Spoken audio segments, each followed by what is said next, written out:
Evening. Hello po, good evening, doctors. Dr. Christia and Dr. Boggs. Thank you po for being with us. Yes, so ayan. We'll start in a really quick minute. So good evening po. These are some of my ladies from JCI Quezon City, Sampaguita. Good evening.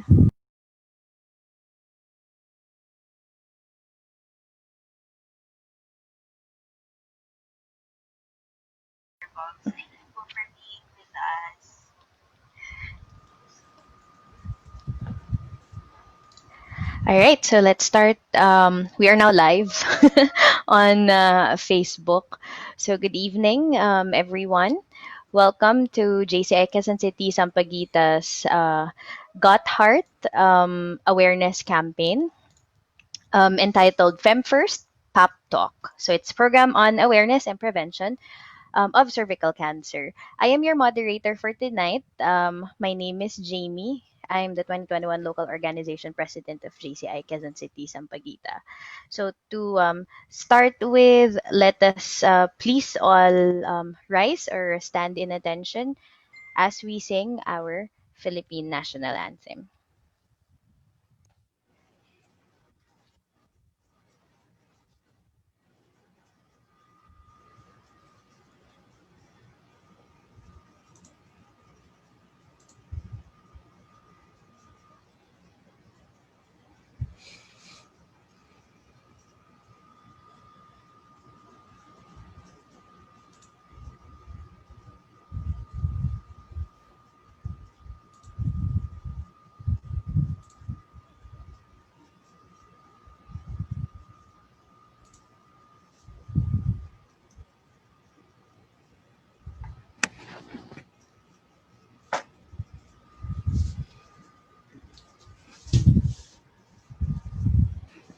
Just a moment, it seems that my audio is not sharing.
And I now pass the microphone over to our 2021 Regional Skills Development Director, Ms. Tracy De Malanta, for our JCI values, mission, and vision. Good evening, everyone. Let us all recite the JCI values, mission, and vision in unison and with conviction. JCI values.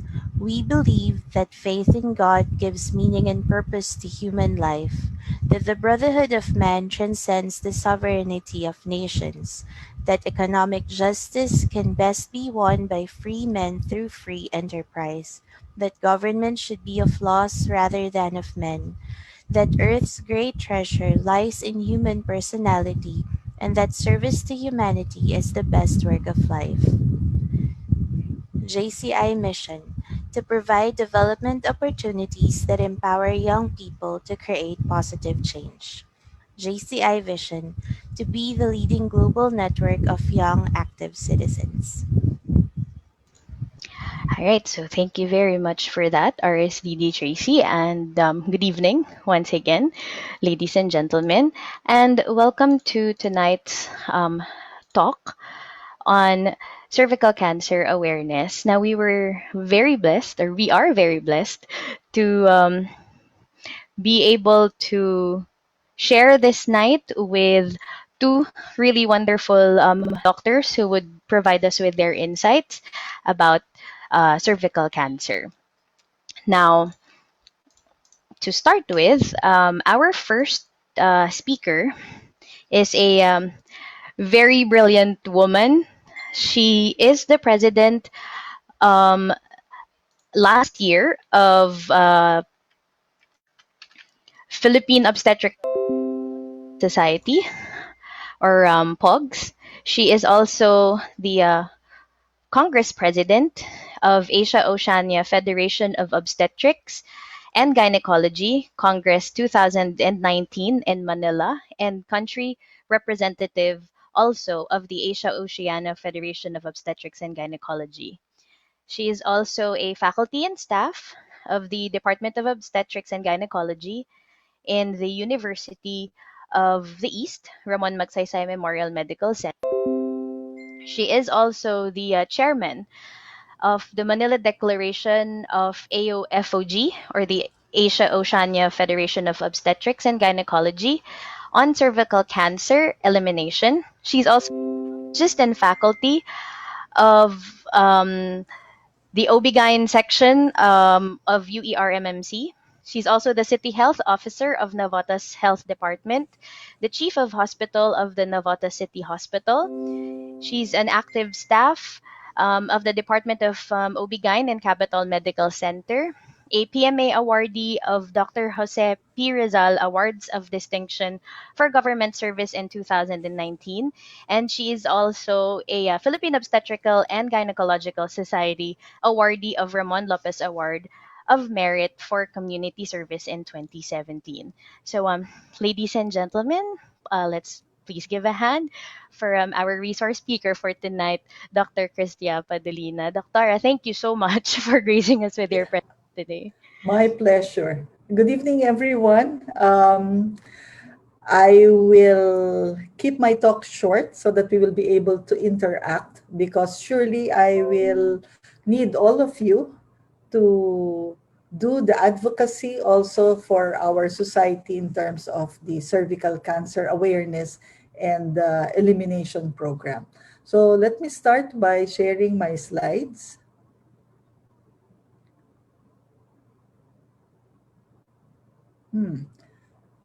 Kindly hold on and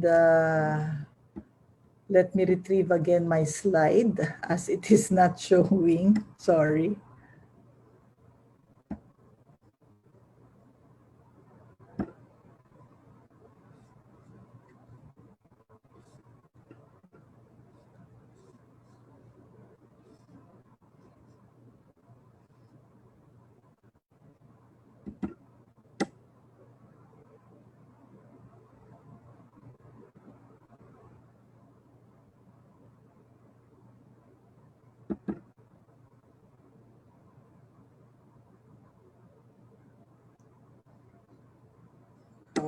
Okay.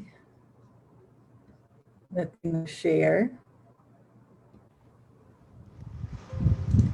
It's okay, Doctor. This is part of the new normal.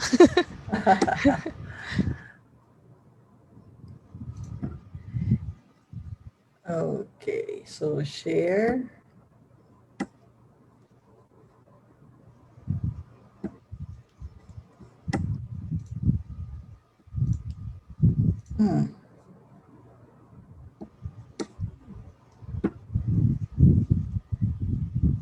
Okay, so is it showing now? Yes, Doctor. We can see it. Okay, great. Okay, so I just picked out the best vignettes of learning. So these are the must know for cervical cancer. Please take note that it is the second most common cancer in women. And in all likelihood, it usually affects our marginalized population. The low and middle income countries are the ones that are carrying the brunt for this problem. Now, cervical cancer is curable, preventable, And therefore, what is crucial is early diagnosis and high quality of treatment. Why is it important for us to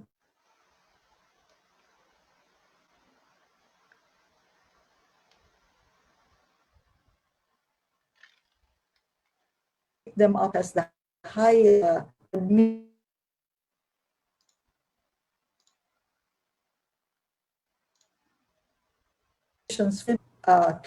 to help these women. That is why it is quite important that what is crucial is really to diagnose them very early.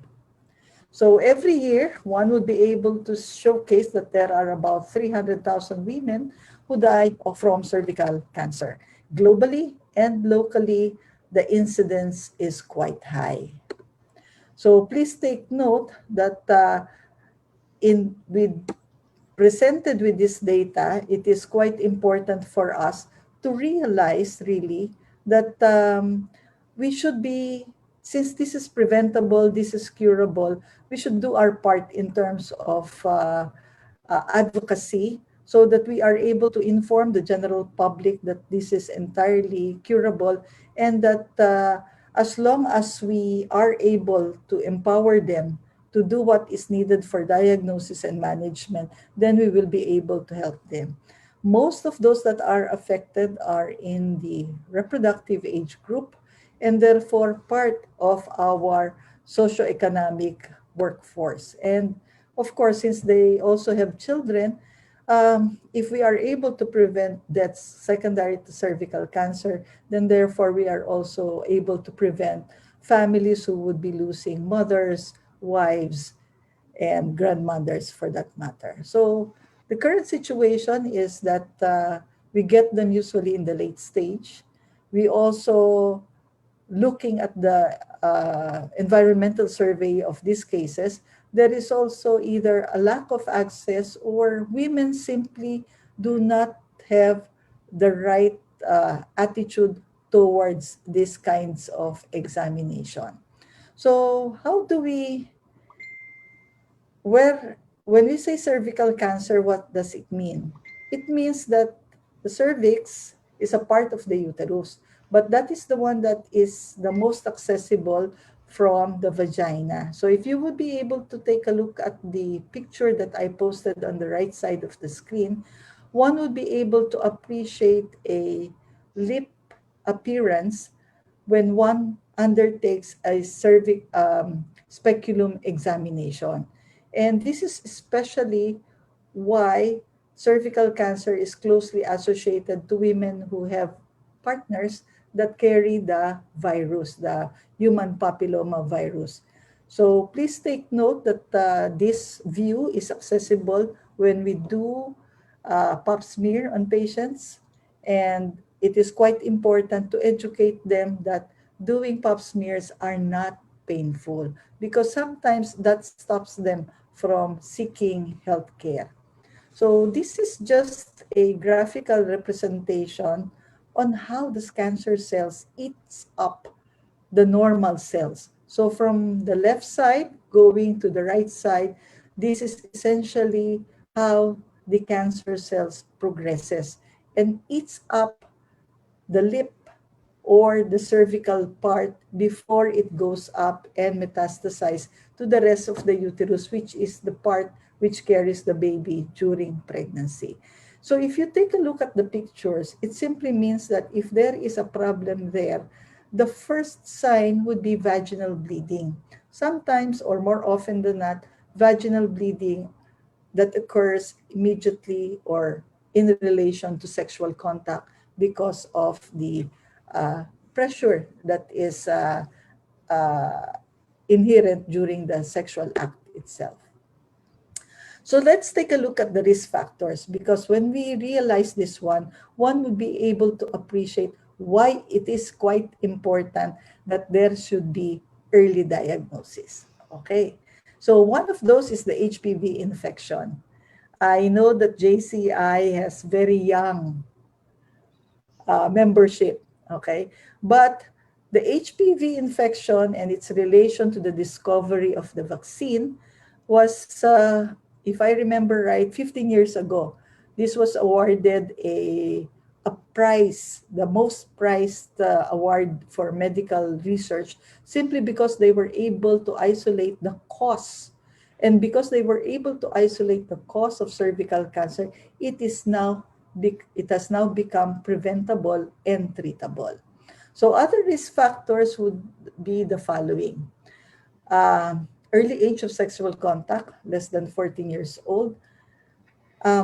Ano ba ang rason bakit adolescent or early sexual debut as we refer to it?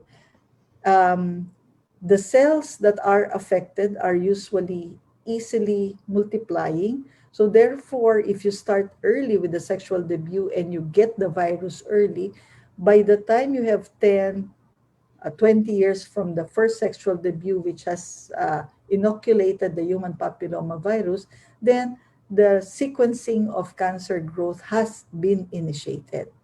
Other risk factors would include having multiple partners, or also if you have increased number of deliveries, that is what is meant by high parity. Early age of first term delivery, since we also have a social problem of adolescent pregnancy, wherein before the age of 20, women have been pregnant and delivered already to 3 children, then reality-wise, this is quite a reality check in terms of a risk factor for cervical cancer. Smoking is also considered to be one of the risk factors, and others would be in terms of other carcinomas near the cervix, which is the vagina and the vulva. Um, Male circumcision somehow reduces the risk.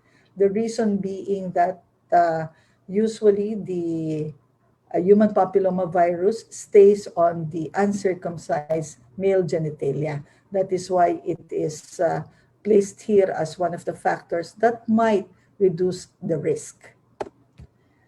Okay, so what are the signs and symptoms that would alert the woman that something is amiss, something is wrong, and one should be able to source out or take a look at whether this patient is suffering from cervical cancer?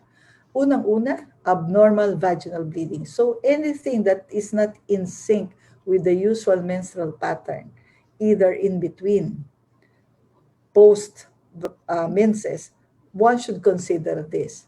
Others would be odorous discharge. Usually, tawag namin dito malansang amoy. The others would be especially in far advanced carcinomas, leg pain, back pain, and because of the close proximity of the female reproductive tract sa kidneys, somehow meron ding effect insofar as urination is concerned. So others would be swollen leg, fatigue, loss of appetite, which are usually seen in the latter stages of cervical cancer. But the number one thing that one should be able to take note is abnormal vaginal bleeding, or usually bleeding immediately after sexual contact. So how do we diagnose? I think this is the beauty of the cervical cancer. It is the the it is easily diagnosed. We could easily diagnose it. And number two, with the right mindset, we will be able to eliminate it. So one of the screening tool that we use is what is referred to as Pap Smear. Pap Smear is named after one of the pioneer doctors in the States, Papa Nicolau.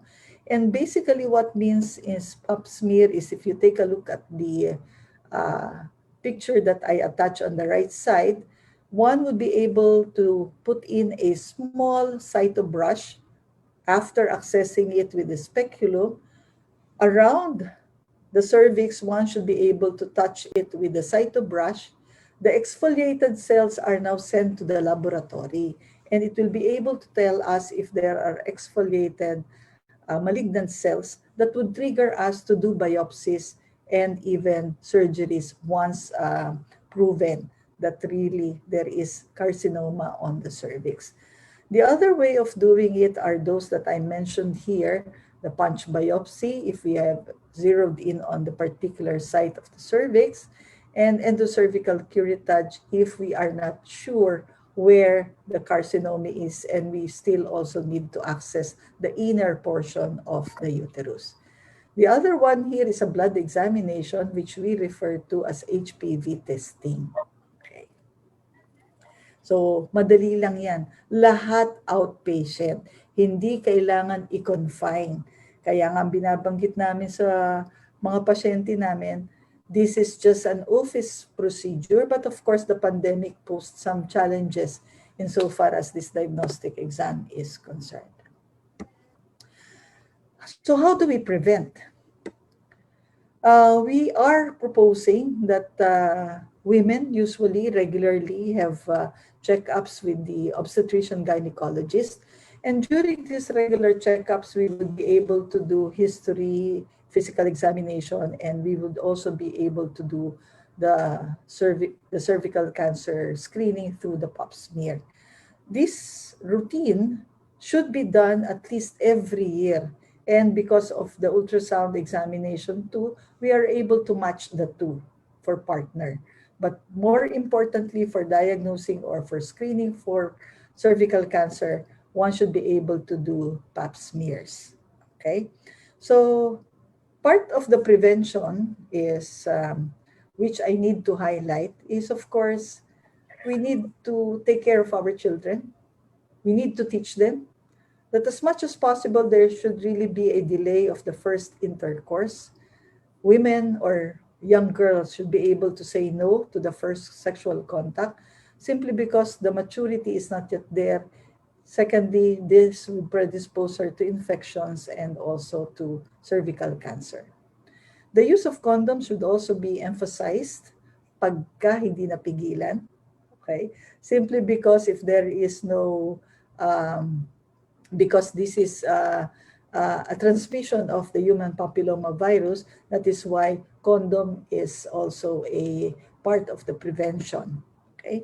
And of course, let me highlight and emphasize that there should be a specific drive to heighten vaccination.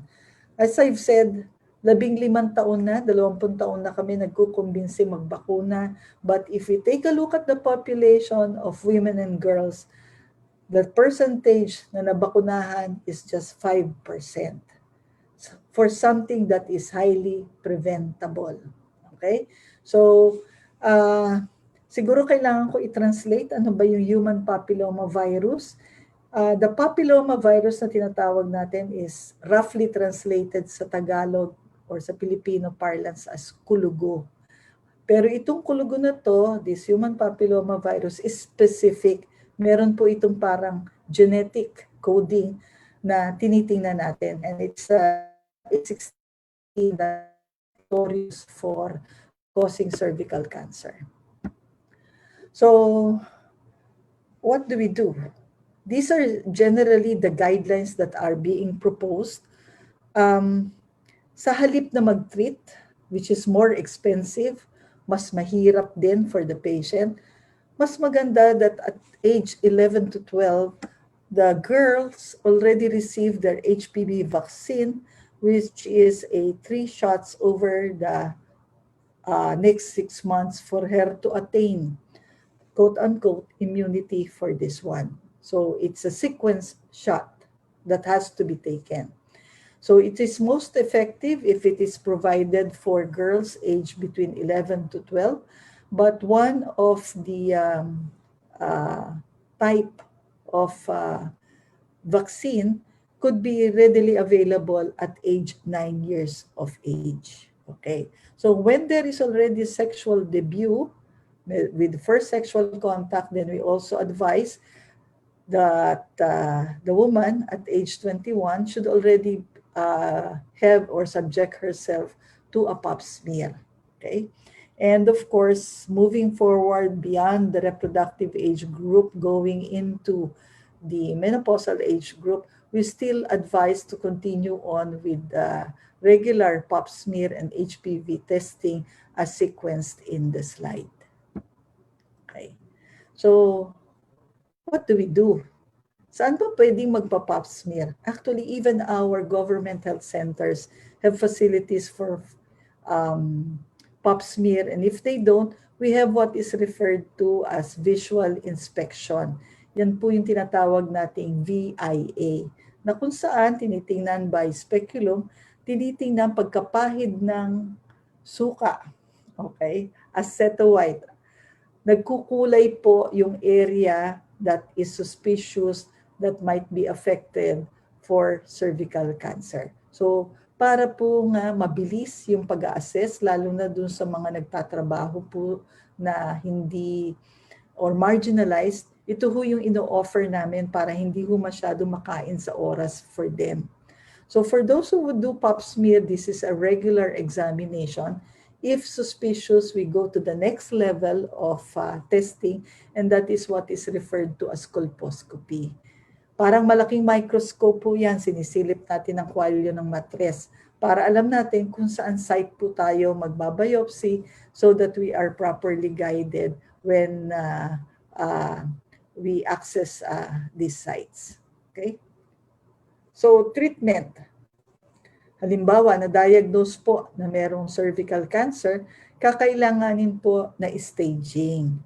So, those that are highly treatable by surgery, hanggang stage 2A po tayo, pwede pa. Pero after that po, we usually recommend for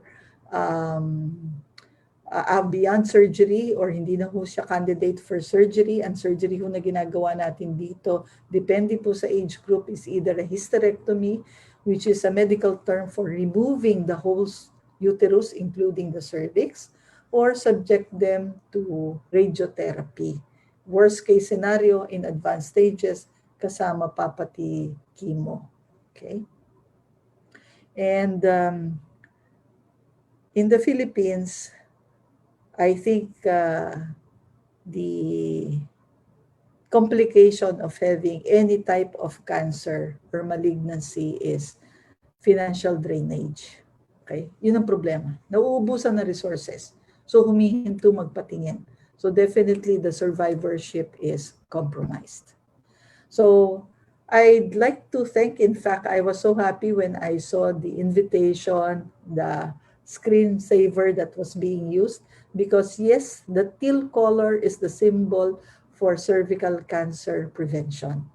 And yes, now is the time for us to act, to navigate from advocacy to action, because definitely 2030 is the call of WHO, Dr. Tedros, wherein this 10 years is maximized together with the Department of Health for us to ensure that by the time, hopefully, before full implementation of the Universal Health Law, we are now able to lay down the groundwork on how to properly deal with cervical cancer so that there is health access for all and treatment for all. So thank you very much for the invitation. And thank you as well, Dr. Padalina, for gracing us with very informative set of slides and information. And nagsusulat ako actually. I could give you the slides. I'll send it to you. Don't worry, so that you'll be able to cascade it to everyone too. And thank you for the invitation.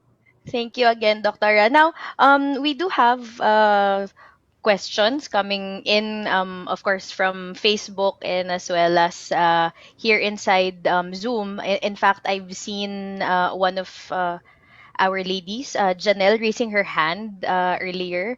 So, Janelle, do you have a question for Dr.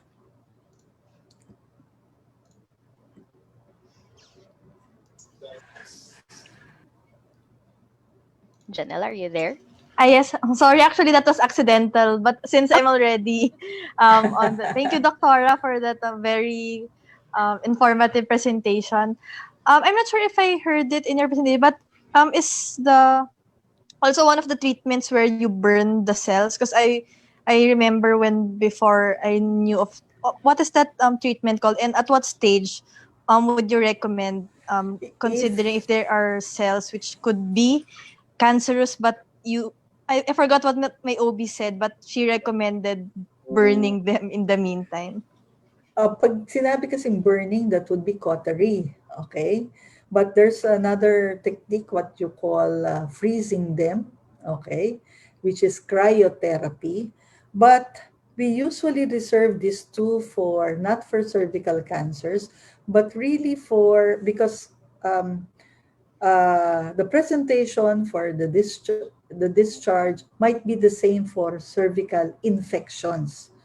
So we do not go right ahead, way again to, let's say, cautery or freezing it or cryotherapy, as I refer to it, unless we are quite sure that there is really no cancer cells. Okay? So, dun sa mga maliliit or let's say minor infection that causes also bleeding dahil meron cervicitis na tinatawag, yun, pwede yun na other than maximizing on medical treatment, be it suppository or oral tablets that we take, some would go for local treatment. May mga suppositories pa nga ginagamit. But we reserve this for cervicitis na, or the infections that are not really proven not to be cervical cancer or early cervical cancer for that matter. Okay, thank you very much, Doc. Alright, thank you po. Ako din po actually, may question ako. Because while going through the topic, you showed a particular graph that at age 12 or even as early as 9, um, girls can already be vaccinated from HPV. Now, my question is, can girls or ladies still get vaccinated past the age of 12? And if it is possible, at what age po siguro siya pwedeng makapag-vaccine? And is it also 6 months intervals din? Okay, sige. Yung siguro just to highlight kung ano yung pwedeng gawin natin sa ating bansa, let me showcase to you the experience in Australia and experience in the States and Canada.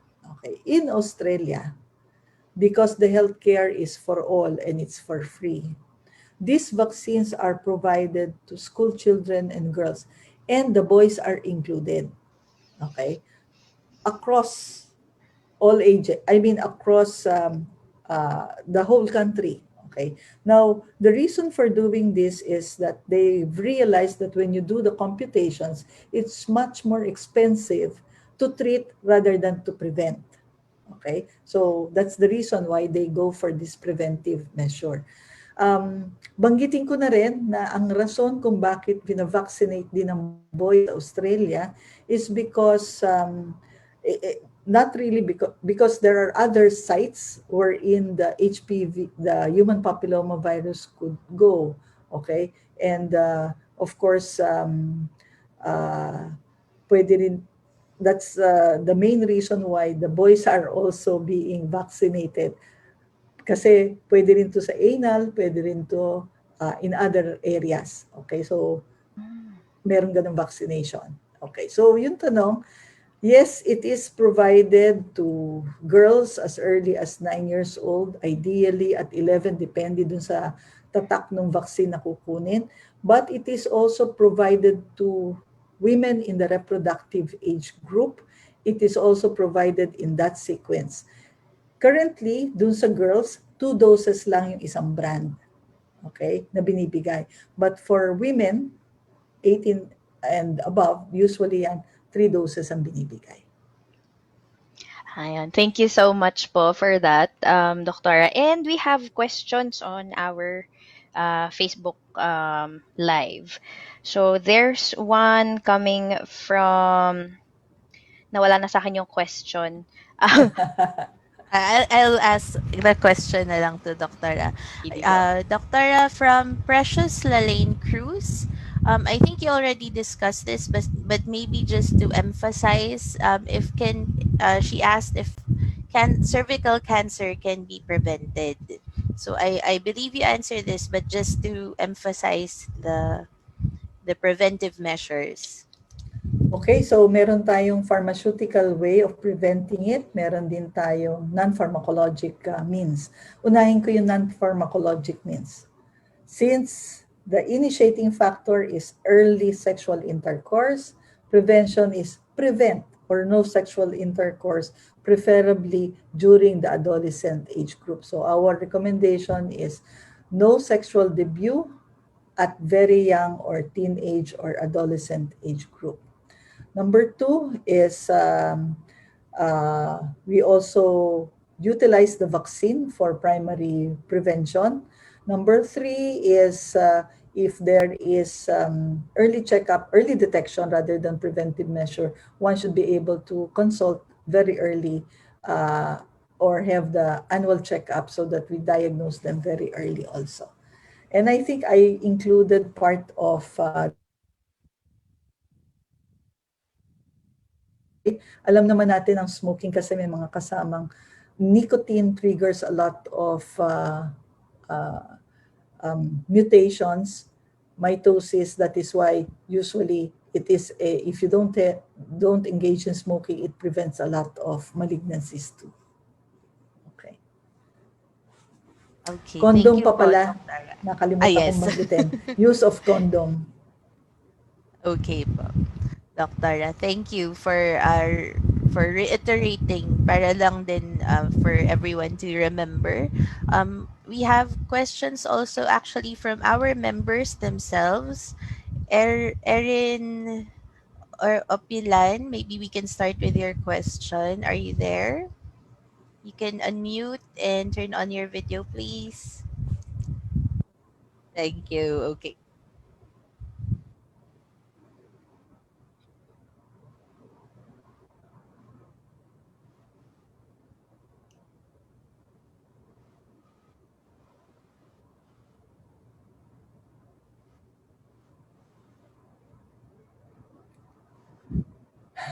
Okay, you usually initiate Pap smears as soon as you start sexual intercourse.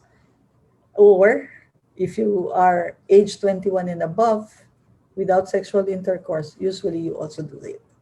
Okay, we just use the smallest instrument possible so that it is not painful for you.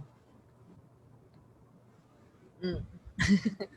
Thank you. Okay, just to add on siguro, Doctora, why is there like, if during the APE, like she said, kasi also for us, usually parang 35 years old and up yata. So why do they recommend that age during the APEs and not younger than that? Baka ang sagot economics or Ah, financial, hindi dahil clinical. okay. Okay. Okay Because po. surely, kung ang aim na, uh, I think this is something that needs to be appreciated. The If there is early sexual debut, and if you project forward, the earliest age, I mean, statistics may vary, but review of literature, you could have cervical cancer at any age, even before 35. So bakit hihintayin pa yung age 35? Okay. Sige. That is noted, Doctora. Thank you. Thank you. I hope, Erin, that answered your question. We have another Erin in our group, Erin with an I. Erin, are you there? Yes, I'm here. So, my question was I've already had the vaccine and I learned about it after I got pregnant. So, at a private hospital, that's where I got it. I was wondering lang if there were like options for like the majority of people, like is it available at centers or where would they be looking into this? Okay. The drive of the society is also to promote mass vaccination or mass uptake by the general community. Unfortunately, the government has not made it available. I mean, available for free or for uh, not like measles or mumps vaccine, whatever. This comes with a cost. Okay, that is why we are currently lobbying with PhilHealth to make this readily available for everyone. Right now, if you're talking about public schools or whether it's available, there is a program wherein DepEd has these doses of vaccine available, but only for the LGUs that said, yes, we will take this. Unfortunately, when we were having the drive to take up this kind of vaccine, pumasok kasi Dengvac siya. So the vaccine confidence plummeted, and we're right now going into webinars, lectures in order to encourage them. And that's the same problem that we will be facing when we have the COVID vaccination program. Okay, but they're totally different, and I will still maintain that if the issue was handled right, we're still on the right direction with vaccines. Thank you po. That was really helpful. Thank you, Doctora. And we have other questions also from Facebook Live from Casey Karaig. She asked, despite having a vaccine, if someone still had a high risk HPV strain found through HPV testing, how likely is it that this will turn into cervical cancer? Okay. Maybe the simplest way that I could put it is, if you have a population with no vaccine at all, compared to a population that you put the vaccine, chances are you are able to prevent it with this one. Okay? So if high risk yung pasyente, other than having the injection, there is it doesn't mean that you stop seeing your obstetrician gynecologist. In fact, it's all the more reason that you should be seeing your obstetrician gynecologist so that you get to be monitored all throughout. So that even if you have the vaccine and there is this history, what we will do actually is to monitor you more intensively so that we will be able to pick it up instead of doing the pap smear. Let's say if there are no risk factors 3 years or every year, we could also do a colposcopy on you. We could also monitor whether you have HPV DNA monitoring, slightly more expensive than the usual test, but depending on the population that we're studying, then we will be able to attune examinations that are needed for your case. Okay, but thank you, Doctor. I think she also has a follow-up question. She asked if one has a high-risk HPV strain in her body, would it be important to visit a gynae oncologist, or any gynecologist would be okay to visit? Just, I guess, just to be sure.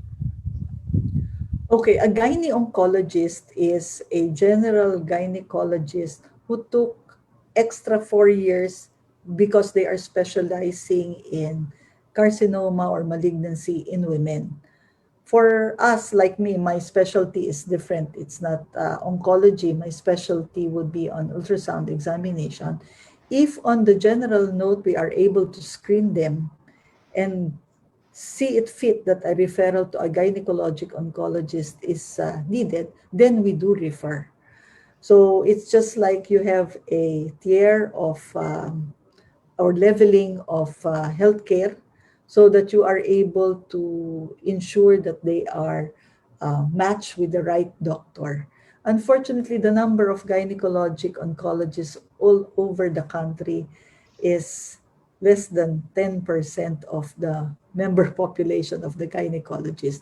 But if you are in Manila, surely your big tertiary care hospitals would have gynecologic oncologists on board.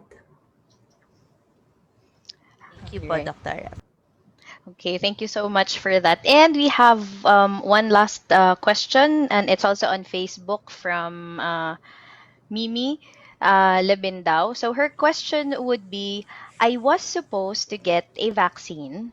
However, I was not given the vaccine because I wrote in the form that I had an allergic reaction to aspirin. I was just told that the vaccine may have similar chemical components with aspirin.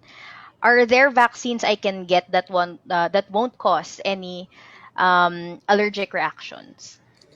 Okay, let me utilize the time already for um, counseling also, because I think most of these questions would also come in with the COVID-19 vaccination program. all of the vaccines would have um, your premise for vaccine is, except uh, all cervical cancer, the HPV vaccine I was referring to, okay, they use a certain substrate which is protein. So you don't have allergies to what is being asked during history taking is if you have allergies, because there might be allergies to the protein. What we usually do is if the patient tells us that they have allergies, we take precautions, okay, which means that instead of just putting the injections and discharging the patient, we ensure that we have what it takes for to avert the adverse drug reaction. So there's an observation period. We do not discharge her away from our clinic. There is an observation period for 30 minutes to 1 hour so that we will be able to observe her. Okay? The usual effect of any vaccine actually, masakit, mapula, walang lagnat sa HPV vaccine, yun lang, or nangangalay kasi siyempre may injection. Pag sinabi mong may allergies, usually namumula, hindi dito sa injection site pero dito, pag nakita yon, usually nagbibigay na kami ng gamot pang anti-allergy because we do not want the extreme side, yung nahihirapan huminga. Okay? But we do not defer giving the vaccine pag sinabing simple allergic reaction. We defer it kung ang sinasabi is allergic reaction na to the max, anaphylactic shock, yon. Pero yung simple allergy, let's say to egg or something, we still give the vaccine. Okay, thank you very much po. So I'm thinking that's all the questions that we have for the topic, the first topic that we have. So thank you again, Doctora. Virtual round of applause coming from all of us.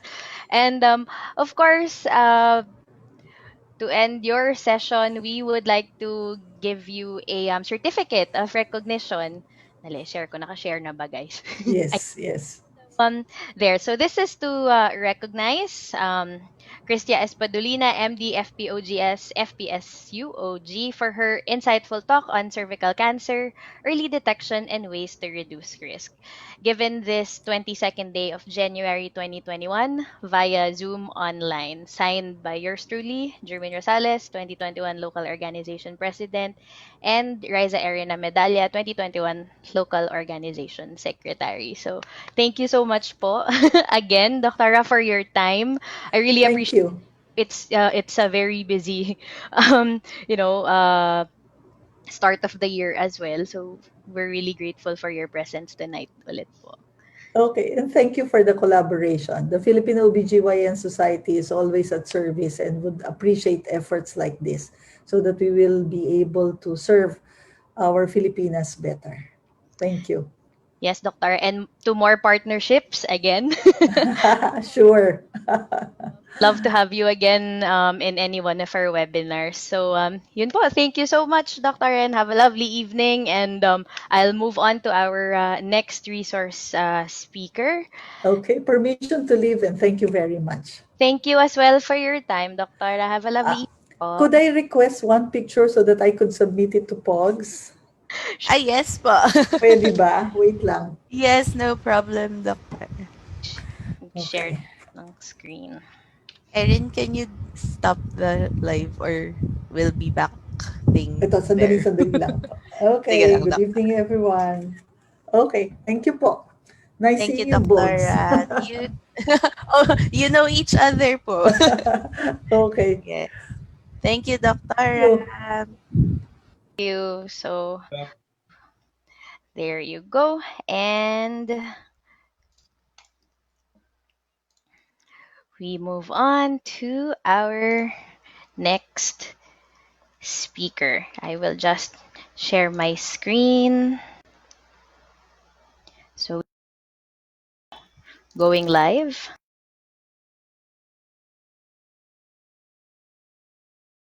Speaker was a blessing in disguise.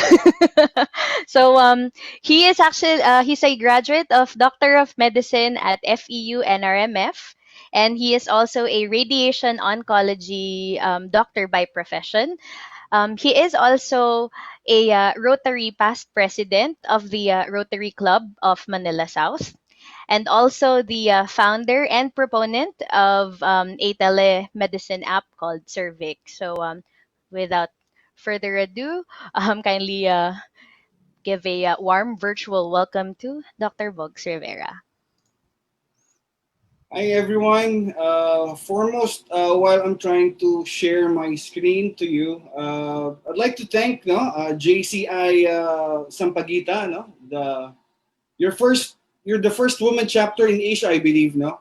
Congratulations, no, for this relevant relevant topic on cervical cancer in observance of the National Cancer Consciousness Week, no. And in behalf of Cervic, I'd like to thank you for giving us the opportunity to share some light on this. No, I appreciate much. No Okay. problem, no. Uh, am I? Are you? Sorry, just asking. Am I? Are you seeing my screen? Yes, Doc, we are. Yes, Doc, we can. Yes, we Okay. can. Okay. So sige, sige. So okay, so for today, my topic will be on telehealth, a game changer in the prevention of cervical cancer, So yun. Actually, Dr. Padurina has explained everything, which is practically good for me because I need to a bit of infuse na lang, a little bit. So this will be a short lecture, I guess, no. So okay, so what do we know so far? Let's just summarize whatever it's been there. So okay. What has been said is that cervical cancer can be prevented. Parang kasing boring no? Parang cervical cancer can be prevented. Can we say cervical cancer can be eliminated? Diba? Medyo mas exciting ng konti, no? Okay. And then she also pointed out that prevention can be given through primary means, which is the vaccine, no? So, meaning primary prevention, ibig sabihin, para hindi mo makuha yung sakit. No? So that's primary prevention. That's through the vaccine. And then you have the secondary prevention, which is pag nakuha mo na para hindi ka lumala at hindi ka mamatay. No? That's the secondary prevention. And that is through the cervical cancer screening. No? And that, what else do we know? We know that we all have the tools. Diba? Sabi niya, we all have the tools to prevent this disease. Question, why is it up to this time, cervical cancer remains high in the country? No? So, mapapaisip ka no? So, in my next slide, no, we will try to identify, what are the barriers ba? No? What are the barriers that prevent us from attaining this cervical cancer elimination? And like you're an organization, and like us, Rotary, we're also a civic organization. How we together can formulate, some action to make a cervical cancer-free Philippines. Di ba mas maganda? Okay. So, yon. First question. Can cervical cancer ba talaga really be eliminated? Kasi there's a difference between when you say prevented than to eliminate, di ba? Okay, prevented. Sexually transmitted disease was opened up earlier. Okay, for me to not be able to get STD or STI, then alam ko din gagawin ko. All those things that Doctora said. But if I don't do that, will STI be eliminated? Those are two different things. So now, question, can cervical cancer be eliminated? Tough question, right? Pero why don't we feature you a video of of Dr. Tedros, no? He's the Director General of WHO, no? This was taken during the global strategy to eliminate cervical cancer, no? Let's find out what he's want to convey. It's a great honor to welcome you all to the launch of the global strategy for accelerating the elimination of cervical cancer as a public health problem. Listening to the moving testimonies of women who have survived cervical cancer is a sobering reminder of the devastating effects of this disease. I would like to thank these brave and strong women for sharing their journeys with us. Your courage and resilience are an inspiration and highlight why the elimination of cervical cancer is so important. And yet, we know that for every survivor, there are many other women who are not here to tell their stories. Every year, we lose more than 300,000 women to a disease which is almost entirely preventable and potentially curable if diagnosed early. We have the tools to make cervical cancer history. This is a historic moment for global health. It marks the first time that the world has committed to eliminating a cancer. The WHO strategy to eliminate cervical cancer recognized that we need to join hands across borders, sectors, and economic divides to improve the lives of millions of women and girls around the world. We know that while many countries have the resources and tools to prevent and control cervical cancer, there are marginalized communities with limited or no access to health services. It is our responsibility to continue to advocate for access to high quality health services for all, regardless of where they live. The world has the knowledge and the tools to stop the spread of this killer disease. But this can only be achieved through political commitment, sustainable public-private partnerships, committed healthcare providers, and caring communities.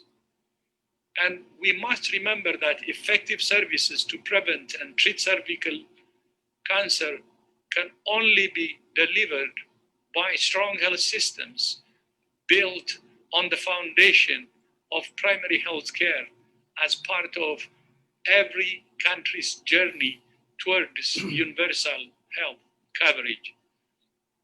2020 has indeed been a defining moment for humanity, from confronting a global health crisis of unprecedented scale and depth to rising in solidarity against racism and social injustice, to uniting for a healthier climate and world. We're learning that we can act in solidarity as a global community, and that advancing the rights and health of all people, particularly the most marginalized, is our shared responsibility. With the same urgency, determination, and solidarity, we can create a future free of cervical cancer and a healthier, safer, fairer world for all of us. I thank you.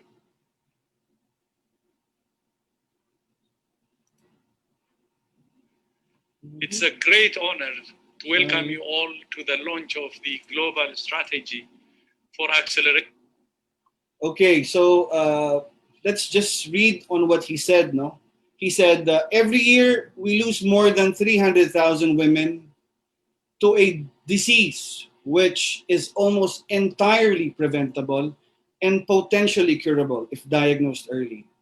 We have the tools to make cervical cancer history. He went further a little bit. He said, this is a historic moment for global health. It marks the first time that the world has committed to eliminating a cancer. No? When he said it marks the first time the world has committed, the Philippines is likewise involved in that commitment. No? So just wanted to say, no? That's the Philippines and 193 countries. No? So, but he said, we can eliminate this disease. But the thing is, do you think we have proof that, cervical cancer can really be eliminated?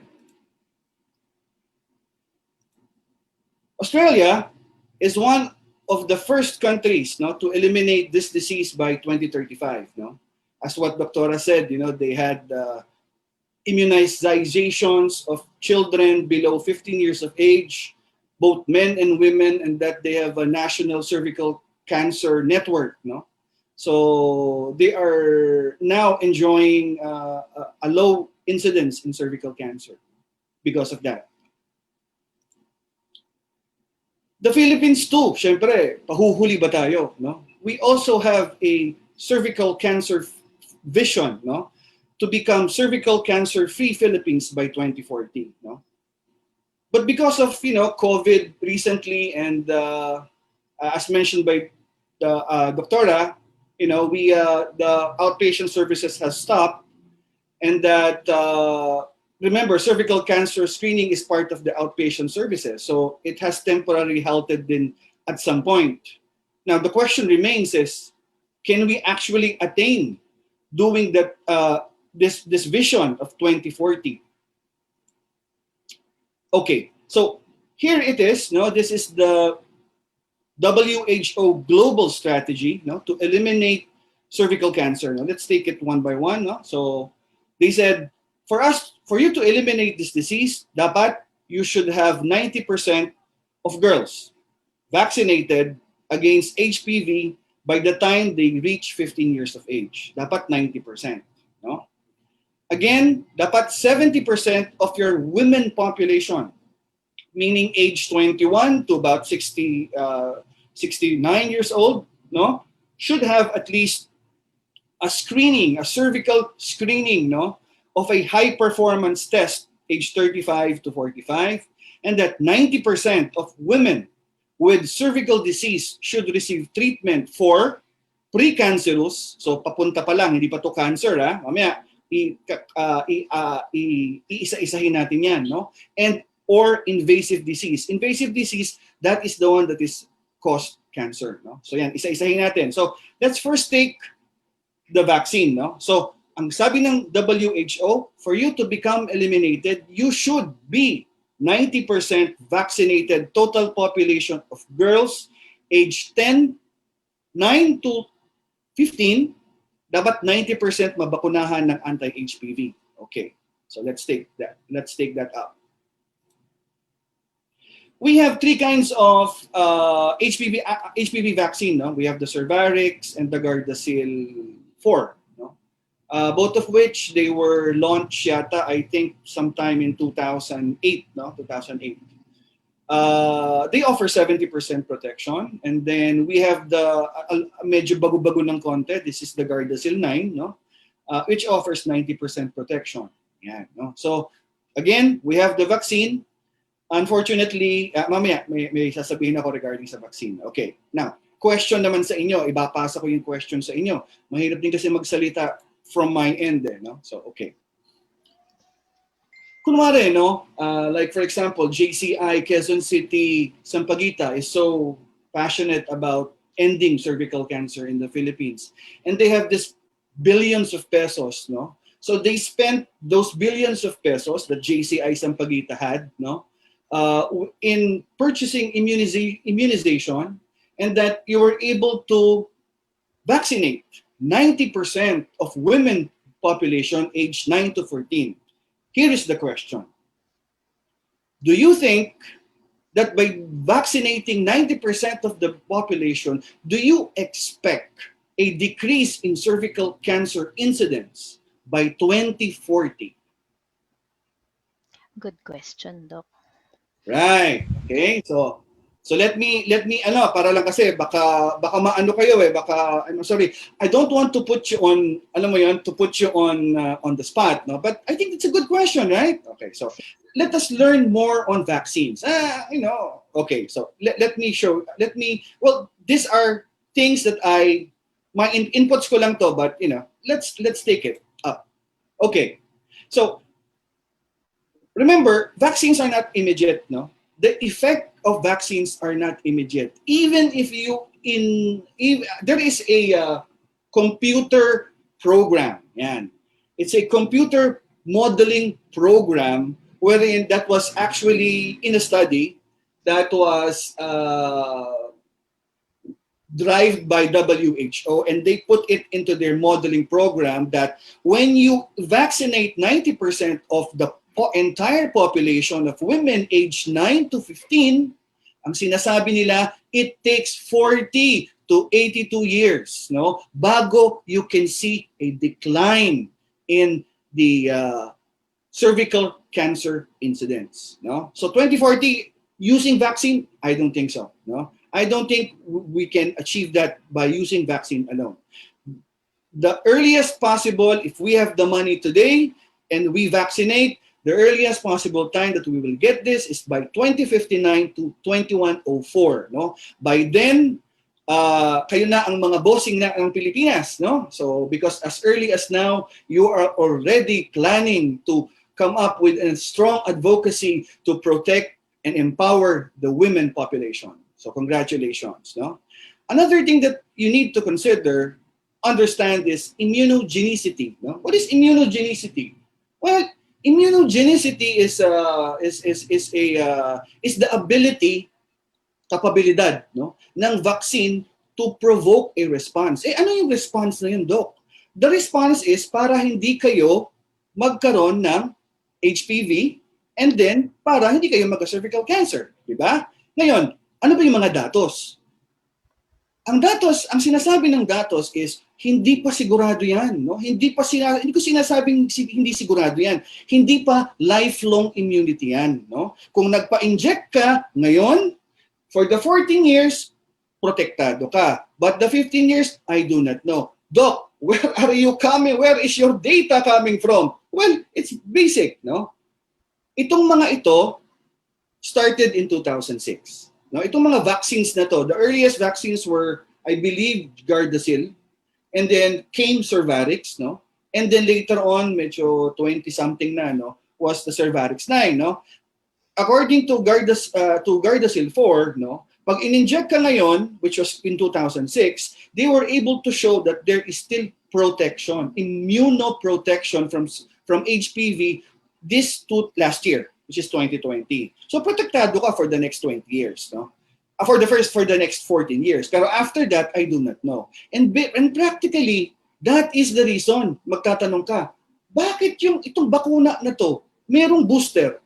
Kasi yung hindi siya lifelong immunity. Yung immunity mo falls at a certain point, and the reason why you give a booster is because you need another dose to increase again that immunity to continue your protection. Pero so far, vaccines are good, I'm telling you. But there is no proof of a lifelong protection from these vaccines. So yun lang, okay? So just some things that I think you should know. No? Yeah. Number 3, no? Age. We talked about it earlier. Sabi ni Doktora, ideally, it should be 9 to 15. Sabi pa nga niya, so somewhere about 10 to 12. Why is that so? Remember, these are bakuna, no? These are immunoresponse, no? So yung habol mo, immunoresponse, no? So at that period of time between 9 to 15, that's the time na malakas ang immune response mo. Mali. That's the time na malakas ang immune response mo, mabilis mag-develop. Kung binigyan mo yung isang 14 years of age ng bakuna, laban mo dun sa isang 45 years of age na binigyan mo ng bakuna, pupusta ako doon sa 14. Itong 14, malamang ito epektibo to after 14 years. Yung 45, I don't think so. Because hindi na ganun kaganda yung kanyang immune system, no? Pangalawa, sabi ni Doktora, sexual intercourse, which is practically true. These are HPV, no? Kung may HPV ka na, binigyan ka ng anti-HPV, it's practically useless. So, you should give this at a time na dapat hanggat maaari wala pang sexual intercourse, no? Yun. Okay? So ganon, no? And but then again, there are indications kung wala pa namang sexual intercourse after age 26, no? Maybe you can get Cervarix and Gardasil 4, it can be given up to age 26 years of age. Gardasil 9 can be given 45 years of age, no? So yun. Okay. What else? What do we know? What do we need to know about vaccine?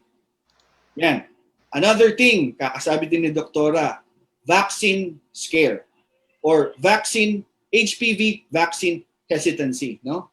Ito yung mga na-share niyo sa Viber, I'm sure nakakuha kayo nito. Ininjekan daw ng COVID vaccine, okay?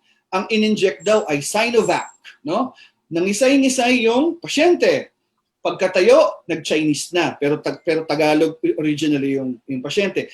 I mean, I do understand these are jokes, but during those times, no, if you go back way back 2011 and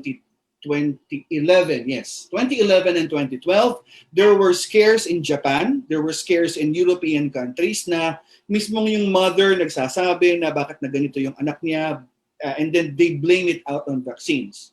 But of course, there are organizations that look into the safety of vaccines, and relatively, they were saying there is no connection between that disease and the vaccine. But then again, because of social media, diba? Hindi yan katulad ng mga panahon namin, way back 1970s, merong news blackout. Ngayon, wala nang blackout because once you put it on social media, in a few seconds, it's out there. Everybody's liking your page. That's the problem. That's one barrier also of trying to conduct massive vaccine. No? Okay, what else? Oh, this is very important. The cost, no? Like I said, you have billions of pesos, but how much do you think you would need, no? Let's try to compute, no? In the Philippines, the Philippine population between age 10 to 14 is about 5.187 million Filipinos, no? Now, hindi ko talaga, I mean, because I am an oncologist and I do not give vaccines, no? I don't know the cost, so I searched it on the internet and I found one website. It's on Cosmopolitan, and they price it out at 3,800. That's the cost of the vaccine. Now, kunwari, DOH kayo, no? But because you have the money, most likely manufacturers will give it to you at a lower cost, no? Let's assume 1/3 of the discount. Now, you're given 2/3 of a discount. You're only going to pay 1/3 of 3,800, no? Which is 1,266 pesos per dose. That's per dose. Now, kung ibibigyan ka ng between 9 to 14, again, ang recommendation pa iba-iba. Doon sa nabasa ko, ang recommendation, if you're given 9 to 14, you only need 2 doses. If you're given 15 pataas, you need 3 doses. Okay, para mura, para makatipid, para cost effective. Okay? So, bigyan kita kunwari ng 2 doses. Okay. How much money do you think you would need? 13.2 billion pesos. We have spent already 70, 80 billion for COVID-19 vaccines. Do you think can government actually purchase this for everybody? No?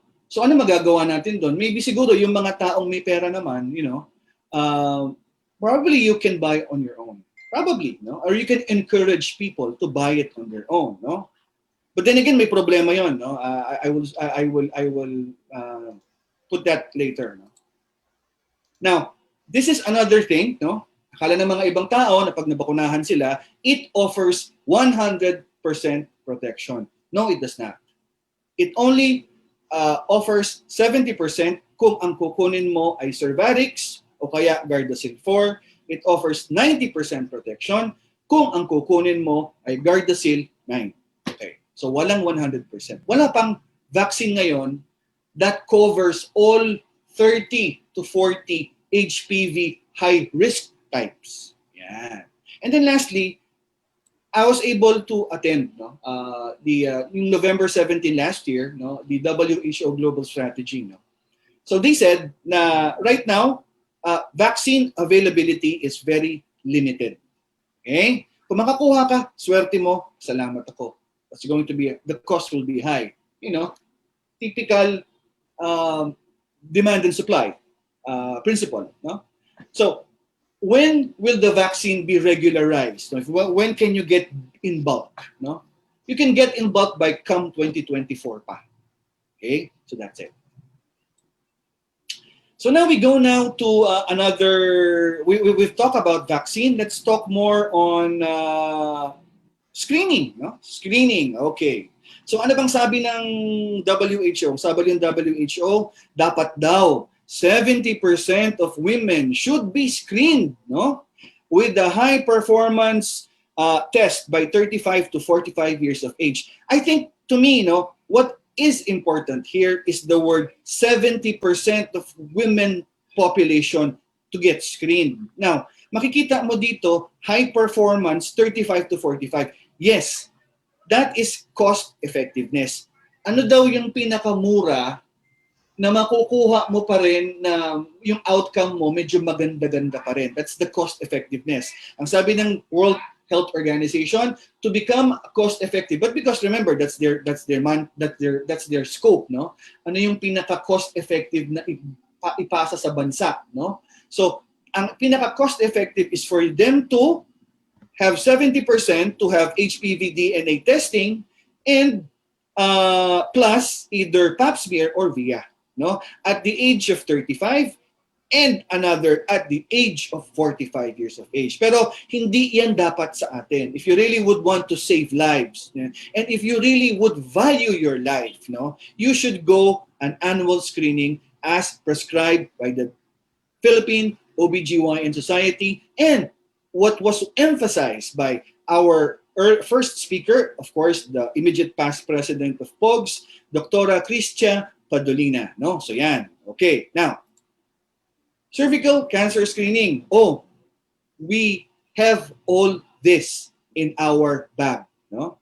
We have VIA, sinabi niya yan kanina, no? Visual inspection with acetic acid. Ano ba yung VIA? Okay, paliwanag ko lang ulit para at least maintindihan. Okay, maglalagay ng speculum, pagkapasok ng speculum, kukuha ng sponge ng merong gasa na nakababad sa 3 to 5% acetic acid, no? Ano ba yung acetic acid? Well, practically it's suka, no? Ibababad mo doon yung cervix for about 1 minute and then tatanggalin mo and then you will observe, no? Observe mo visually. Ibig sabihin, mata lang ang gagamitin mo, makikita mo na yung resulta, no? Kung merong aceto white, no? Aceto white 'yon. And then may significance 'yon. Of course, that is being done. That is also being done, sabi nga ni Doktora, in areas na mga community, no? In the rural areas kadalasan that is being done. Of course, in the hospital, what is done is the Pap Smear, no?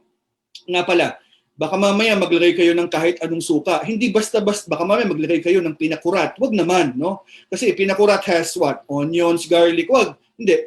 What is important doon sa VIA is the suka, ha? It's not to add condiments to that, no? So, just a matter of emphasizing. Okay.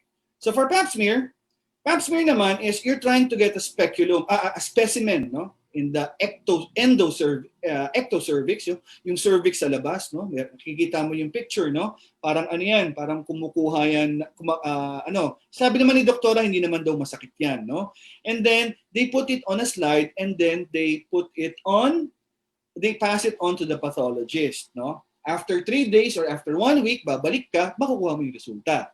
Unlike VIA, no?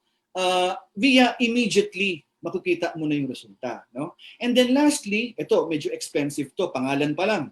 HPV test, HPV DNA test, no? Parang COVID test din 'yan, no? So practically that checks whether you have HPV or not, no? Same thing as Pap Smear, making collection of specimen, put it in a plastic tube and then you send it out, no? So yan, medyo expensive ng konti. Okay.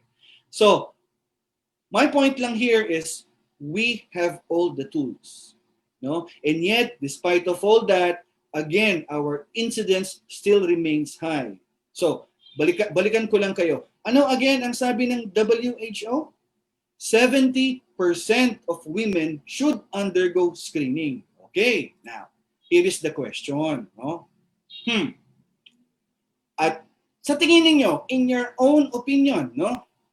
What percentage of our Philippine women population had undergone screening? No? 20. Yan, no? And yes, I open my doors to you. Wala namang tama, wala namang mali. Ano lang, I just would like to get your opinion. What percentage of the Philippine population undergo cervical screening? It doesn't matter kung Pap Smear lang, no, everything, the cervical screening as a whole. Anyone? Sige pa. Para enjoy tayo. 15%, Doc, for 15%. me. Okay. Ako, Any other more? How about, let me call meron bang chapter president dito o charter president? Yes, Yan. Press Jamie. Yan. Magtatawag talaga ako. Imbitahan nyo ako di ba? Okay, magtatawag talaga ako ngayon. 20% to. Kikita ko kayo. Yan, sige. Ilang percentage po sa tingin po ninyo? 20 po. Narinig ba ako? Hello? 20 po. Yes. 20. Okay, I'll put it down. Ha? Ang mananalo may free trip. Yan. Care of sa akin. To COVID facility ng San Lazaro. Hindi. Joke lang. Joke lang. Okay. Actually, mind you, ang Pilipinas, syempre, ano tayo we are top, okay? We are at the line of 8. 8, yeah, really. 8% of the total population. Okay? So this was a study done in 2001, 2002. It was a survey coming from the World Health Organization, which reported a dismal 7.7% of the entire population of women aged 18 to 69 attended screening. Remember, at this time, 2000 and 2002, we are just using Pap Smear. I believe, again, I'm not an OBGYN, but I believe we were just using a Pap Smear. Then, kaya nga puro Pap Smear ang lumalabas. Wala pang VIA noon, wala pang Hpv testing noon. Ang tanong, nangyari, but 7.7% lang. Okay? What do you think are the reasons behind bakit there is only this dismal 7.7%? Is there a study that can provide us more information why is there only a dismal of 8%? Okay. Let me put your attention on a study done by the University of the Philippines and the Department of Health Cervical Study Group, which identified 4 screening failures. Okay, ito yun. So number 1, it is daw the lack of knowledge about symptoms associated with cervical cancer. Ang tanong ko sa inyo, may simptomas ba? Okay. Ito pa ang tanong ko, dapat bang antayin ba ang simptomas o hindi? Okay. Let me just pause for a while. Okay. Let's proceed with number 2, the lack of awareness that cancer is curable. Curable ba talaga? I don't know. Let's find out later. Reason number 3, the lack of patient compliance with follow-up and treatment. Of course, that's natural. I wish we had an angel na nagsasabi sa atin, Huy, magpa-screening ka na. Naka 1 year na. Boss, magpa-screening ka. I wish there was something like that. Okay. And then lastly, reason number 4, the lack of cytologic screening facilities or the screening facilities, yung mga brick and mortar to, and the lack of expertise. Kulang daw ng doktor. Totoo ba yan? Let's find out, And lack of the treatment facilities in rural areas. Is that true? Where is your evidence? Because we doctors will always put up evidence whenever we want to convey something. Mamaya, let's find out if there are evidences that we can provide you. But first, let's go back to the first. Reason number 1 and reason number 2. Okay. Totoo ba? Lack of knowledge about the symptoms associated with cervical cancer. And reason number 2, lack of awareness that cervical cancer is curable. Ngayon, kunin natin to as a whole. Pero I don't like to provide the answer. I want you to also digest yung idea ko. Here. I'll give you 1 minute, 30 seconds na lang. Try to look at the, this is a poster, which practically convey to people cervical cancer symptoms. Now, my question to you is, what can you say about this poster? Is there something wrong with the poster? Or is it everything is right with the poster? I'll give you 30 minutes because I suppose we're still on time, no? I still have 20 more minutes, no? So I can spare 20 minutes more. So don't worry. I won't, pagka wala, I'll try to proceed, don't worry. 10 seconds more, sige, kung sakali. Doc, masyadong wordy yung mga poster. Okay, that's good. Actually, that's correct. That's also one of the nakita ko. Anything more? Wala na?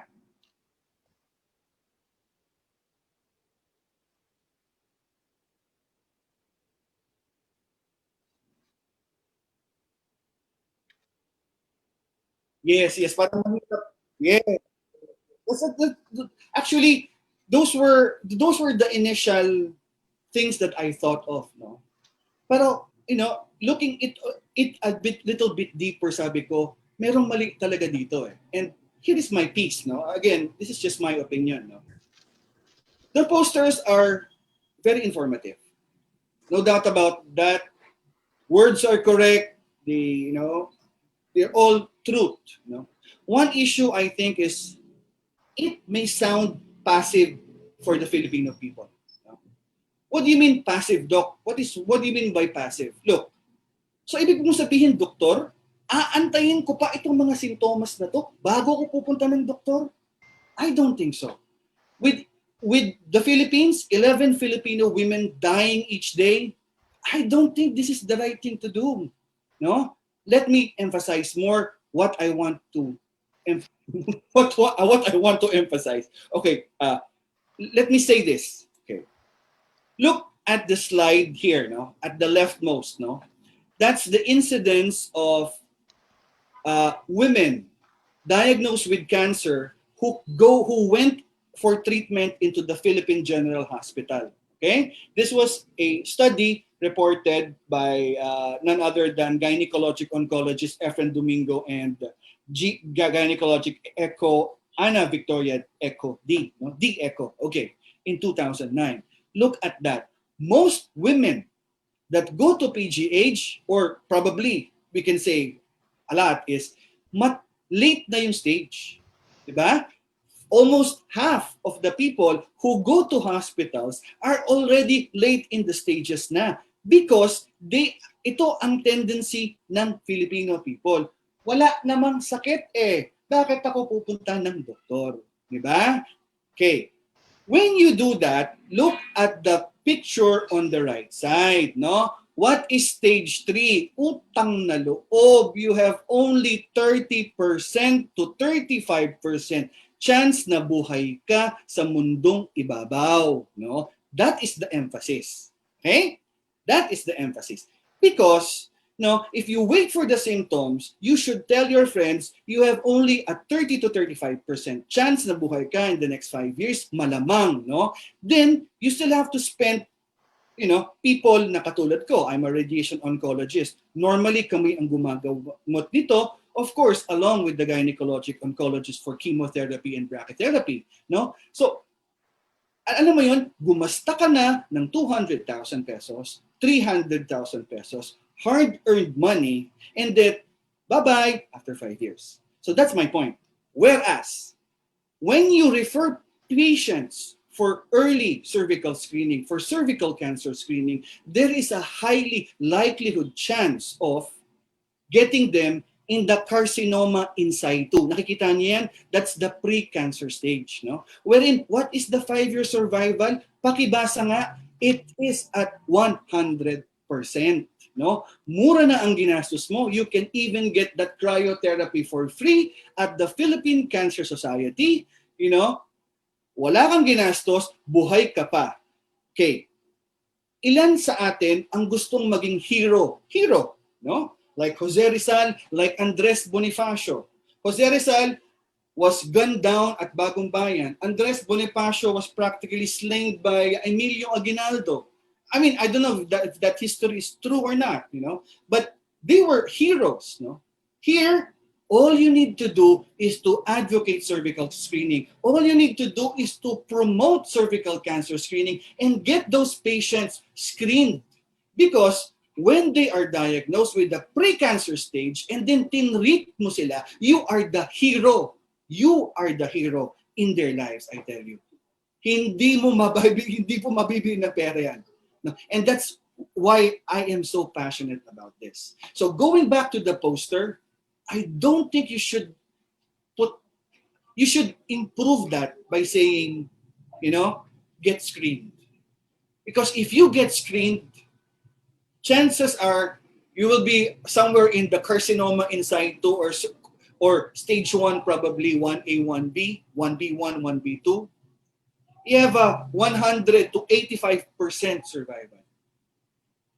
That's just my point. Okay? So, okay. Let me go to reason 3, no? The lack of patient compliance with follow-up and treatment. Yan, sabi ko sa inyo, of course, maganda dapat meron tayong nagpa-follow up sana sa atin. We can do that by using an app, no? Which again, later on, I will explain bakit telehealth yung topic natin.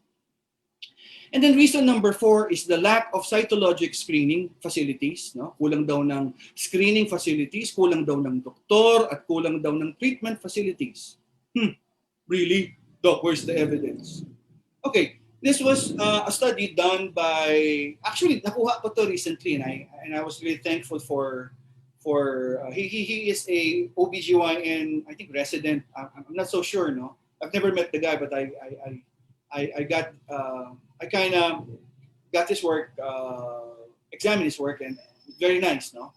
This is Dr. Jason Rendo, no? Of course, he made a comparison between the urban and the rural, no? Urban, NCR.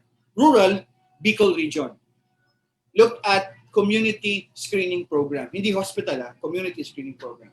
They compared as far as screening coverage, screening facilities, and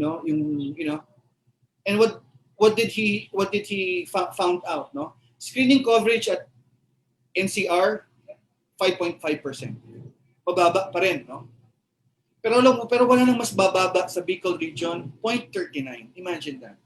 It's sad, no? It's sad. It's really sad, no? Screening facilities in Manila, kumpleto tayo dito sa Manila. If you go back to the rural area, 40%, no? Look at the number of clinic to population ratio. Isang clinic dito sa Manila per year attends to about 869 patients, no? In the Bicol, my gosh, very low. One clinic should serve 9,196 patients. And then if you look at the personnel, kaya nga naman nagre-resign na siguro sila, no? Number of personnel to population ratio, no? In NCR, kaya-kaya pa. One patient to 699, one personnel serving 699 patients, no? In a year yon, no? Whereas in the rural areas, doble, no? Or even triple pa, halos, no? 1,751. So it's really true, no? It's really true. Now, let us look at the doctor population, no? When you look at the census of women, age, I think this is between age 25 to 65 years of age. When you look at all those women, you get them. They're about 25 million. That's the screening population. I really don't know how many OBGYNs are there in this country. For assumption purposes, let's put it at 6,000 OBGYN. Kung dapat maging responsibilidad ng OBGYN na screen lahat yung 25 million patients taon-taon, then bawat isang OB, kailangan niya po makascreen ng 4,166 patients isang taon. Or 12 patients a day for 365 days. Wala po siyang Pasko, wala po siyang New Year, wala po siyang November 1, wala siyang birthday leave. Should I go on? Diba? Now, kung ang recommendation is suriin ang mga babae na 25 million population every 3 years, mataas pa rin, 4 per day. Again, even up to 5 years, 2 sa isang araw. Wala na pong gagawin ng mga OBGYN kung hindi na lang mag-screen. No? So, what am I driving at? The reason what I'm driving at is The reason why I'm driving at is kulang ang mga doktor. How can you solve that? We cannot we cannot teach, we cannot increase the amount of doctors and focus all doctors into OBGYN. We cannot do that. So what is our solution? Later on, we have a solution for you. No? And then later on, maybe isipin nyo, bakit itong doktor na to, meron siyang every year, meron siyang every 3 years, meron siyang every 5 years. Because remember, different organization recommend different. No? Remember, look at World Health Organization, sinasabi niya na lang ngayon is magpa-screen ka na lang ng 2 beses sa buong buhay ng isang babae, isang 35 at saka isang 45. No? Pero syempre, if you ask naman our Philippine OBGYN Society, hindi totoo. Kami, because mataas ang cervical cancer dito sa Pilipinas, we are recommending yearly, taon-taon na cervical cancer screening. And then to add more problem, no, with the incidence of COVID-19, no, there was a 96% decline in cervical cancer screening rates between April up to June, no? And that was reported by the Philippine Cancer Society, one of my good friend, director, I forgot his first name, Rom Marcaida, no? So yun, no? Okay, so ang dami nating problema, no, practically, no? If you really look at it, no, look at it at a bigger picture, but somebody has to really put this out. No? And it's good kasi this is a good time because this is our National Cancer Consciousness Week. So what can we do with the Philippine cancer problem?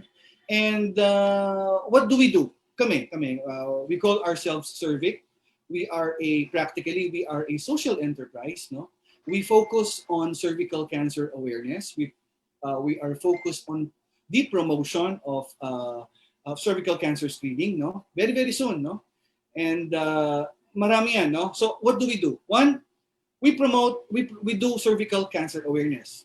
Doc, how do you do cervical cancer awareness? Well, this is cervical cancer awareness actually. Yun nga lang, iilan lang tayo dito, no? Iilan lang din ang nanonood dyan sa FB Live. So we are doing this constantly. Mamaya I'll show to you our awareness campaigns, no?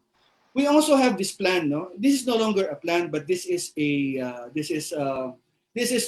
done na. This is a done deal, no? This is remote cervical cancer screening. Wow, remote cervical cancer screening. What is that, no?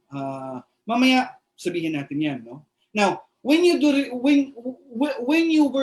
if you are able to do remote cervical cancer screening, hindi ba maganda lahat ng mga data doon sa lahat ng mga lupalop sa lugar pupunta sa isang cancer registry, 'di ba? Na pinapasa namin yan sa Department of Health. I have a good friend there, Dr. Eric Tayag. PCS, Philippine Cancer Society. Again, I have a good friend, Rom Marcaida. Of course, Dr. Cecilia Llave also. No. Now, why are we building a cancer registry? I don't know if you know. No, it's mainly because we have 2 cancer registry in the Philippines. No, ang isa is the PCS Manila Cancer Registry. Yung isa is the Department of Health Rizal Cancer Registry. Now, it is very, very sad that yung Manila, yung mga cancer lang sa mga ospital ng Manila ang nare-register. Again, I might be wrong, but that's the way I understood things. No? Rizal is the same way. No. In Manila pala, it's buong NCR, I believe. I believe it's buong NCR. Actually, nilakihan ko na. For the Rizal, DOH, no? DOH Rizal, it's only the Rizal area, no? Yung dating Rizal, no? I think Rizal Medical Center is part of that as well. No? So, unlike in other countries when their cancer registry is lahat ng ospital sa buong kapuluan, territorial, are being reported centralized. In the Philippines, I regrettably am sorry, it's not. Okay? And then, of course, we do research. Mamaya, we will explain all this. Now, let me show you just some of our awareness campaign. No? Okay, how do we do awareness in terms of cervical cancer? Well, we have a online platform which we show every Sunday. No, we call it Cervic TV, no? Marami nagkakamali dyan, sinasabi nila Cervic-Q, no? It's Cervic, no? It's Cervic TV, no? Last week, no, we were able to feature an OBGYN, no, by the name of Dr. Glenda Rabino, no. She talked more about vaginal discharge and odor, no.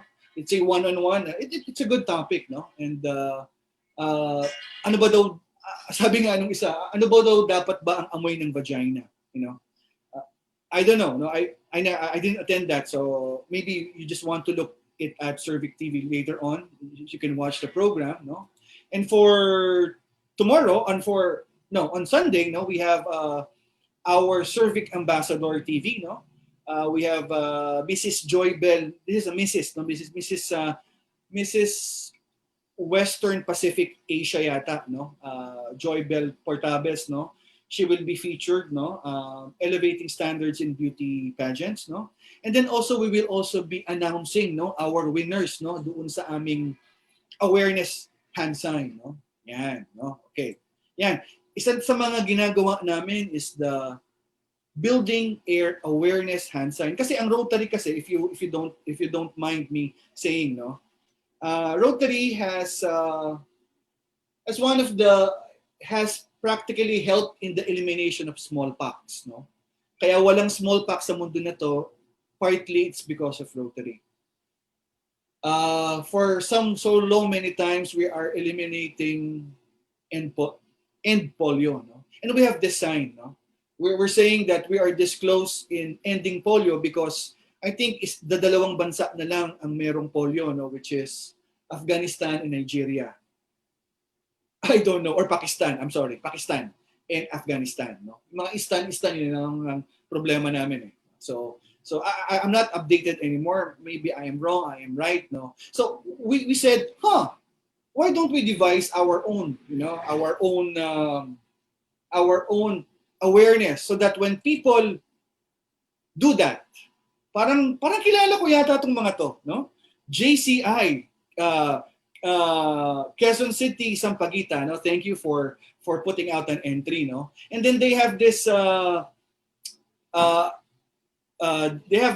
statement of support, no? So yan, makikita mo, yan, no? Hindi pa to panalo, I'm just featuring them out, no? So this is for the group, no? Meron din tayong ganyan, no? Yung mga tipong pang mga bata naman, no? We have a couple, no? Yan. Ito, would you believe she had cervical cancer daw, no? Stage 2B at the age of 21 years of age, no? I mean, you know, it's very sad, no? Pero at the age of 21, you're already subjected to this crazy disease, no? So it's really, you know, really bad, no? And then also we have this also. Ito, ano to, galing pa tong London, no? He is a Filipina, no? She is I think a fitness instructor, no? From the way she wrote her statement of support, no? So yan, no? Of course, hindi mo maiaalis sa atin, no? When we started this in 2019, we were practically invited right and left, Inner Wheel, YWCA, Rotary, iba-ibang distrito, you know, where we even have a plan of going Bulacan, Nueva Vizcaya, Isabela, Tuguegarao, 5 days straight and back, doon naman sa kabila, Ilocos, Vigan, La Union, Pampanga, no, doing the cervical screen from one point, but COVID prevented us from doing that. Hopefully, when COVID is done, maybe we can do that soon, no? We can come back to what we want to project, no? And then we can also do this, no? I'd like to share this, no? This is the WHO Glow Teal project. This is an awareness project which I would want you to. You noted in your remarks it's a historic moment, and it's one that's reflected in the participation all over the world today as countries, communities have been lighting up their landmarks and their monuments in the color teal, which is the color for cervical cancer. And today, it's not just the color for cervical cancer awareness, but for cervical cancer elimination. Those lightings have already started in some of the later time zones in places such as Japan, and Australia. And as evening arrives, we hope you'll enjoy looking out for more in your area. So for now, we'd like to share with you a glimpse of some of the monuments that have already been lighting up today.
You noted in your remarks it's a historic moment, and it's one that's reflected in the participation. Okay, so basically, that is the challenge, no? That is one of the things that we would want to do, no? May 1, no? May 1 is the National Cervical Cancer Awareness Month, no? So we intend to propose to different city halls in the National Capital Region to practically light up the cancer of elimination, which is teal green in color, or the bluish green color. Malay mo, when you go to MOA, makita mo it's all teal, and that would be very, very nice, no? And that would advocate people and saying, so that's part of the awareness, no? Okay. Of course, we have our future campaigns, no? We have contests that will be done. Hindi ko muna sasabihin kung ano yung mga contest na yun, but there will be contests that we will be providing out soon, no? And then if join us, no, if you have time, no, we will be at Lucky Chinatown Mall, no, for a awareness on cervical cancer, the elimination of social cancer, no. I think we are getting May 14 and 15, no. May bakante pa, no. Kung any organization na kakilala ninyo, please look. You can contact me, no. You can get, I believe, yung 10, 11, 12, 13 pa, no. Of course, we continue yung mga awareness talks na ganito. And then we're also looking into influencers, no, like Cervic ambassadors. And of course, later on, we will be doing Cervic volunteers, no. Yon, no. Okay. So, of course, and then, of course, our telehealth screening, no. What is our telehealth screening? Ano ba yung telehealth screening na yan? Ano ba yung remote cervical screening mo, Doc, no? How is it being done? Okay. Just a recap, no, of what was being discussed earlier. Sinabi natin, yung visual inspection with acetic acid is gagamitin lang po yung mata, lalagyan ng suka, gagamitin ng mata, tapos babasahin, no? And then right there and there, no, makikita na natin yung resulta, no? Another way of doing it is yung Pap Smear, which is which the hospitals are doing. No? Now, if you're trying to eliminate cervical cancer, you cannot do much of Pap Smear, no? Because remember, pag nakuha mo yung specimen, you need a pathologist na magbabasa, no? So that will take time, no?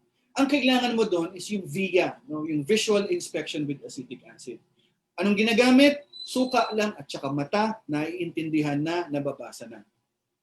Way back when 2019 came, we were saying, oh, what if we use a cell phone? No? We use a cell phone because we seem to believe na pag cellphone ang kinuha mo, pwede mong i-magnify, then ipasa mo sa doktor, babasahin ng doktor, papasa ulit sa iyo, piprint ng midwife, ibibigay sa pasyente, perhaps maganda yon, no? Di ba? That's a good idea. No? But we actually scraped off that idea already, no? Because of new things that came up about. No? One is, we're getting our own digital colposcope. No? Now, there are colposcope kasi, ito yung mga sinauna dati na bulky, no? Na ginagawa lang to sa ospital. No?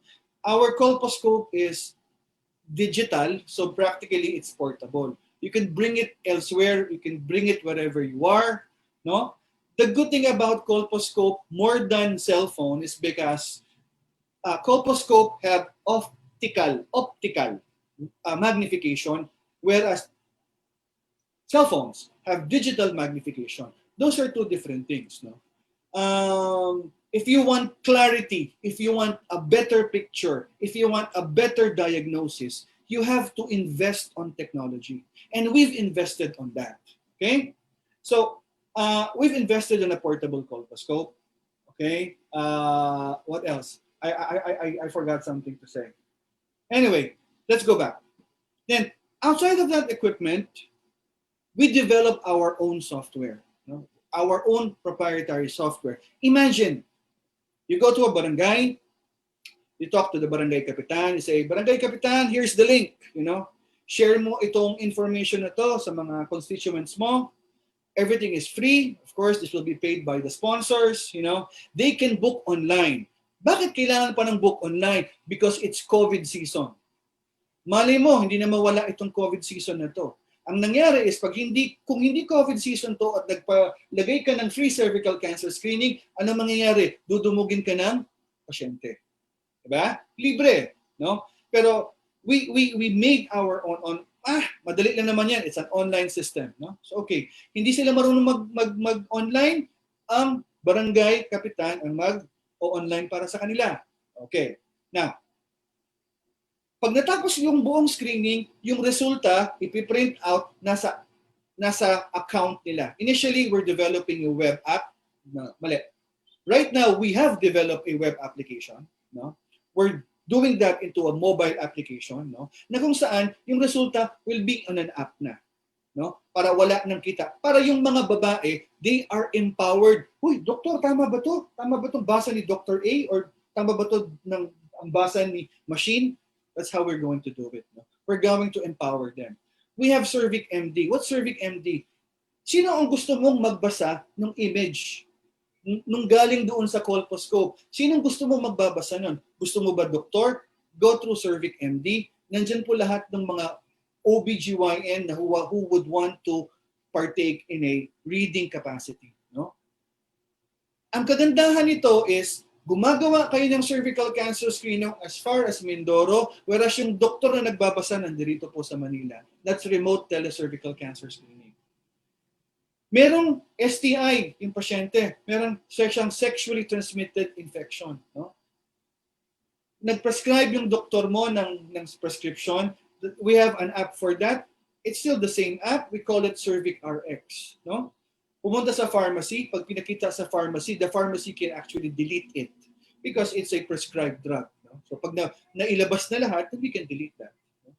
Of course, on that app, we will also be sending you out informational, educational, everything that, can mobilize and, make people aware of cervical cancer. Of course, it also puts out the treatment facilities, no, nearby. Saan ba ako pwedeng magpagamot? Nandito ako sa Cebu, no? So it points out where is it near, sinong doktor ang gumagawa. That's how we look at it.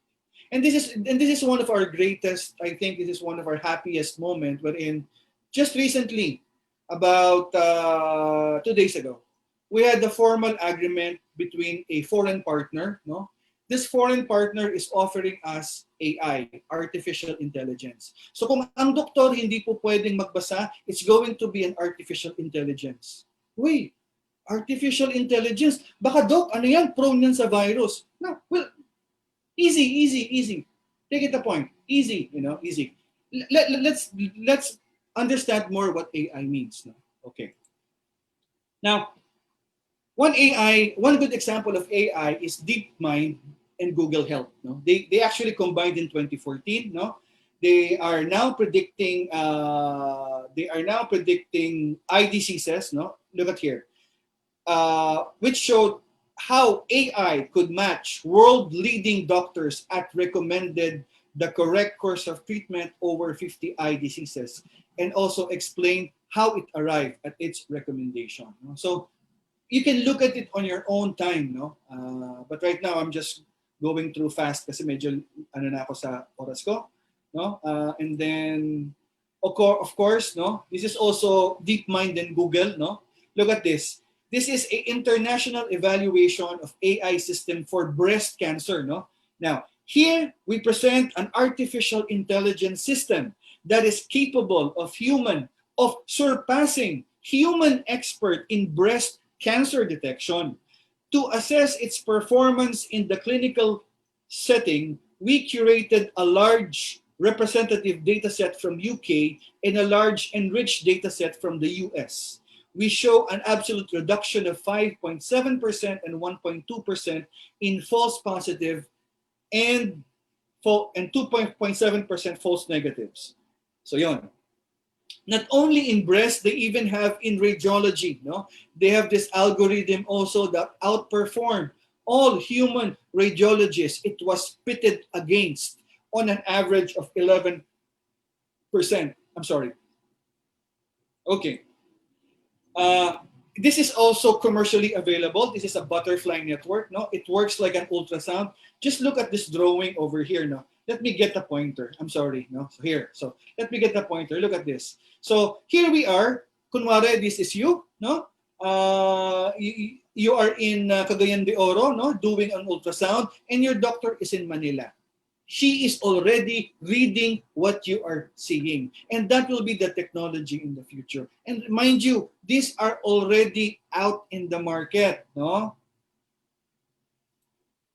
Okay. Another thing is Enlithic. No? The startup technology can interpret a medical image in millisecond up to 10,000 times faster than the average radiologist. These AI, they do not uh, make the doctor obsolete. No? They are just there to be either the screeners, but still the doctor will later on act on it. No? So yun. Especially in radiology. No? Okay. So, okay, we also have arteries. No? They have cardio AI, lung AI, chest, neuro. I do remember there was this girl, flight attendant yata from a reputable, um, I know you know the story. And they said, they were saying it was an aneurysm. There is this AI, no, that get a CT scan, send it to the AI, they will let you know how many percentage of you dying from an aneurysm. That's how powerful these AIs are. No? Now, as far as another AI from the UK, which is now expanding in the US. This is one of the best for radiology, no, for X-ray, no. And then for cervical cancer reads, no, you can see now Microsoft is actually investing on the diagnosis of making cervical cancer diagnosis faster. No, this is in partnership with a company in India. No, so we also have Hologic, no, which is now also into AI-based cervical cancer screening platform. No? So we have also this, no, Global Good is one of the companies of Bill Gates and Melinda Gates Foundation. No? So they found out that in 2019 that AI outperformed human experts in identifying cervical precancer. Okay, so we partnered with a foreign partner. No, this is their result. No, their sensitivity in diagnosing, making a diagnosis out of a picture. No, not just any ordinary picture. It should be a colposcope or a certain set of digital quantification before it gets to be read accurately. No? So their sensitivity for diagnosis is about 93%. Their specificity is about 89%. If you look at the sensitivity and specificity of Pap Smear and VIA of humans, they are just about roughly around 80, 70%. No? Something like that. Our partner has been into all these countries, no, 16 countries, with over 40 global partnership. No, we are now the exclusive territorial distributor here in the Philippines, and this is what we are going to launch very very soon. No? So outside of our foreign partner, of course, we would like to also be into our research, no. But remember, because I am a doctor as well, no. Of course, there must be a check and balance. Remember that I am also a doctor who can also check on this. No? Kung hindi ko kaya, remember my wife is also a gynecologic oncologist. She can also participate, or we can get other people who can probably divest time on what we're doing. No? But then again, this is the most important part, that initially we're going to drive our testing into areas where there are no doctors. No? Para lang baka sabihin we're trying to compete. We're not trying to compete. We're really more focused on areas where there are no doctors, no, like in Mindoro, because that's part of my Rotary, and that's part of my my district, you know, Occidental Mindoro. No? And then once we arrive at 1,000 images, we will try to ask the doctors naman to read it blindly. Meaning blindly, hindi namin identify yung pangalan nila. They will read those images. And then we will compare that to the AI. No? And then later on, kung merong hindi magkapareho, you know, we will subject the patient for a biopsy. I mean, I don't know if we can do that. No? Or we can just put it in a formal study. No? Parang ganun. Kasi retrospective muna ayaw muna namin ng prospective, no?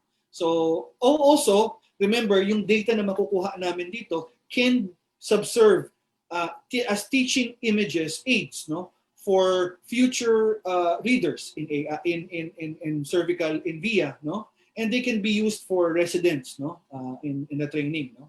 And then like I said earlier, no, whatever data we get, we share it to the Philippine Cancer Society and the Department of Health. Now, okay, Doc, ganun lang ba yun? I mean, is that what you're just trying to do? Is just to impress us with equipments? No. We're not trying to impress you with whatever. No. In fact, that is just our screening part. Our awareness also is also complicated, no? In a sense na whenever we go to a barangay, we initially bring out normally handouts, no, for them to sign up on an account on a web app, no, and then on a web app, they can sign up account. They will be given a schedule, no. Once they attended their schedule, so kunwari screening na today, no, and they attended their screening na ngayon, no. Before they even get the screening, meron silang pre-test, no? Because we want to understand, no? We want to understand what are their knowledge, what are their attitudes, what are their practices, no? Bakit ba ayaw magpa-screen ng babae? This may be true for you, this may not be true for her, but we want to understand, and then we can try to re-emphasize and try to recorrect and try to debunk, no, those yung tinatawag nilang myths, no? So, yon, no? Then, after that, we subject them to a video, no? It's a video of cervical cancer. Of course, we're going to put it in a layman's term, no? Before we do a seminar, no? I mean, before we do a screening, no?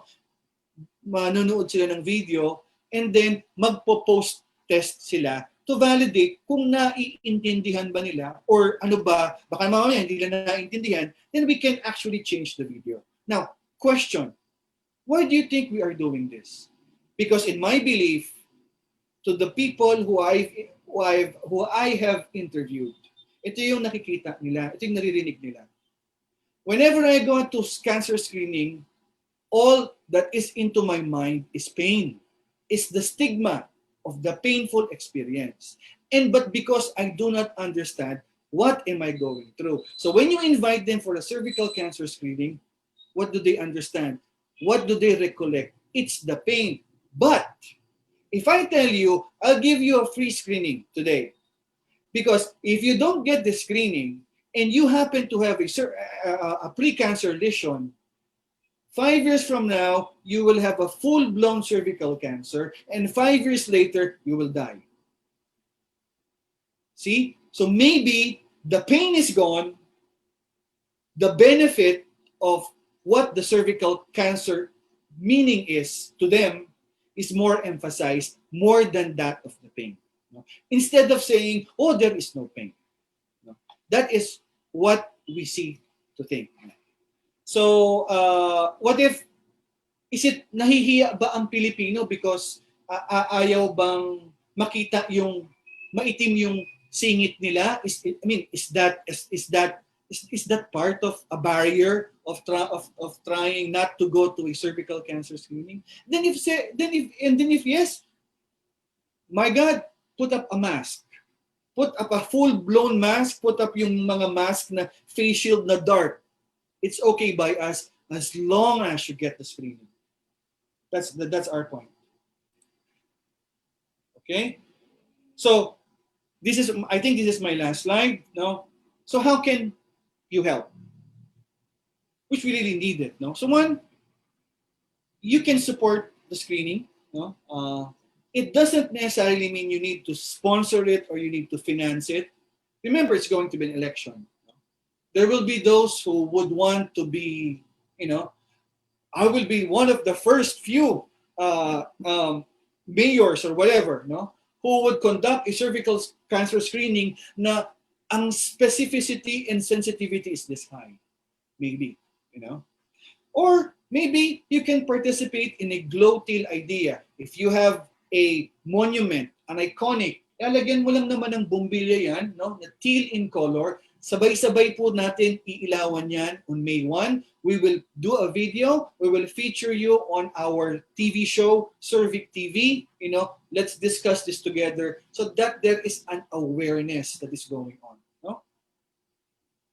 Of course, this is for Rotary, no? Because kami mga Rotary, we have grants kasi. We have what we call as global grants. No? Pwede ka naman magpagawa dyan ng van, no? Kasi there are two ideas, no? The mobile idea and the positional idea, no? The mobile idea is iikot yan sa buong area ng city, magsa-cervical screening, or hindi naman buong city, but a bigger area siguro, no? Naka-schedule, no? Over a stationary idea. The point is, yung mga pasyente from different areas, hindi yan pupunta, I believe, pupunta dun sa area na center. How are you sure, Doc, na hindi pupunta yan? Hospital nga lang eh. May tayong bagong hospital, yung mga nagpapa-cervical cancer screening, kahit libre yan, hindi yan pupunta sa hospital. They'd rather go to an area where it's convenient to them. No? Another thing, if you put up a cervical cancer screening facility, sabihin ng tao, uy, araw-araw naman yan pare nandyan eh. Di ba? Puntahan ko na lang pag okay na ako. Whereas, kung libre ito, bibitinin mo ng konti, one day lang ako dito. Then, you have more, I think, yun yung mga dumadagsa. Like, election, making election, filling up a new election form, no?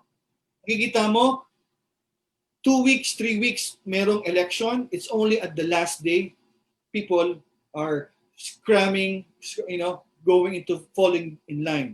Problema mo pa doon, COVID. Can't do that.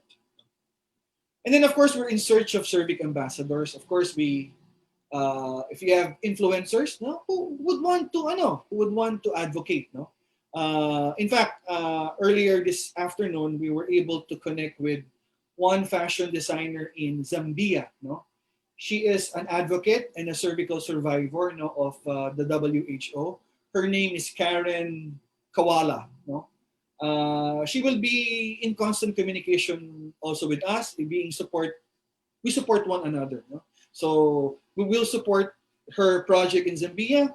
She will support our project here in the Philippines. No? And then, of course, you've already done this, no? This design, no? The hand sign. Thank you so much. And we will have future projects and contests, no? And then if you have any sponsors, like I'm sure now it's COVID, no? Mahirap pumunta sa mga barangay, no?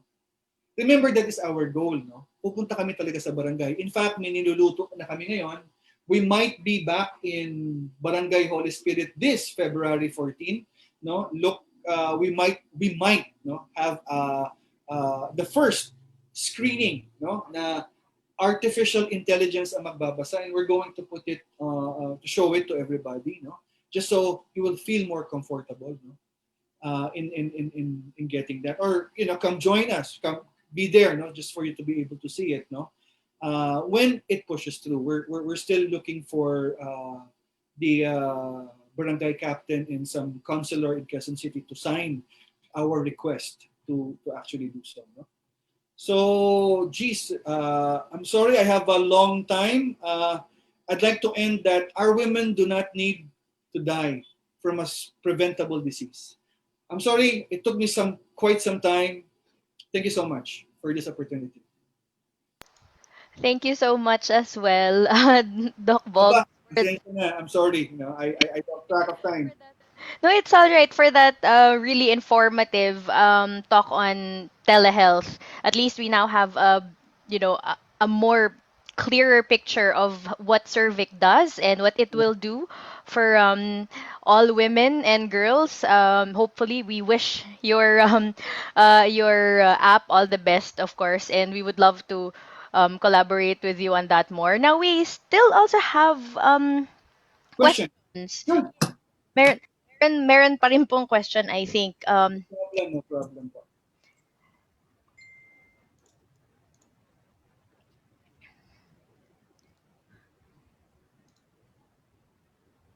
Erin with an I think you have a question. I'm sorry. I think I need to stop sharing this. Sorry. Oh, it's Apologies. Yeah. There. I'm sorry. Okay. it's I'm sorry. okay, Doc. Ayan. So, Erin, what's Okay. your question? Um, so I've noticed, so I've only just been going regularly to my OB right after I was pregnant. So I've noticed that the other people who are going to the OB are all like pregnant women. And I was wondering how can we like break the stigma for young people like me, like people who aren't pregnant, to just go to the OB. I know you've given examples po on how we can help spread awareness about this campaign, but I was thinking if we could like, di ba for AIDS and HIV people would like post about it, would that be helpful? Like if we post about our experiences, like would that also help? Alam mo, one thing I've known, no, since we started this in 2019, no, alam mo, everything is trial and error po, no. There is really no 100%. No? There is no 100% that can actually guarantee you, no,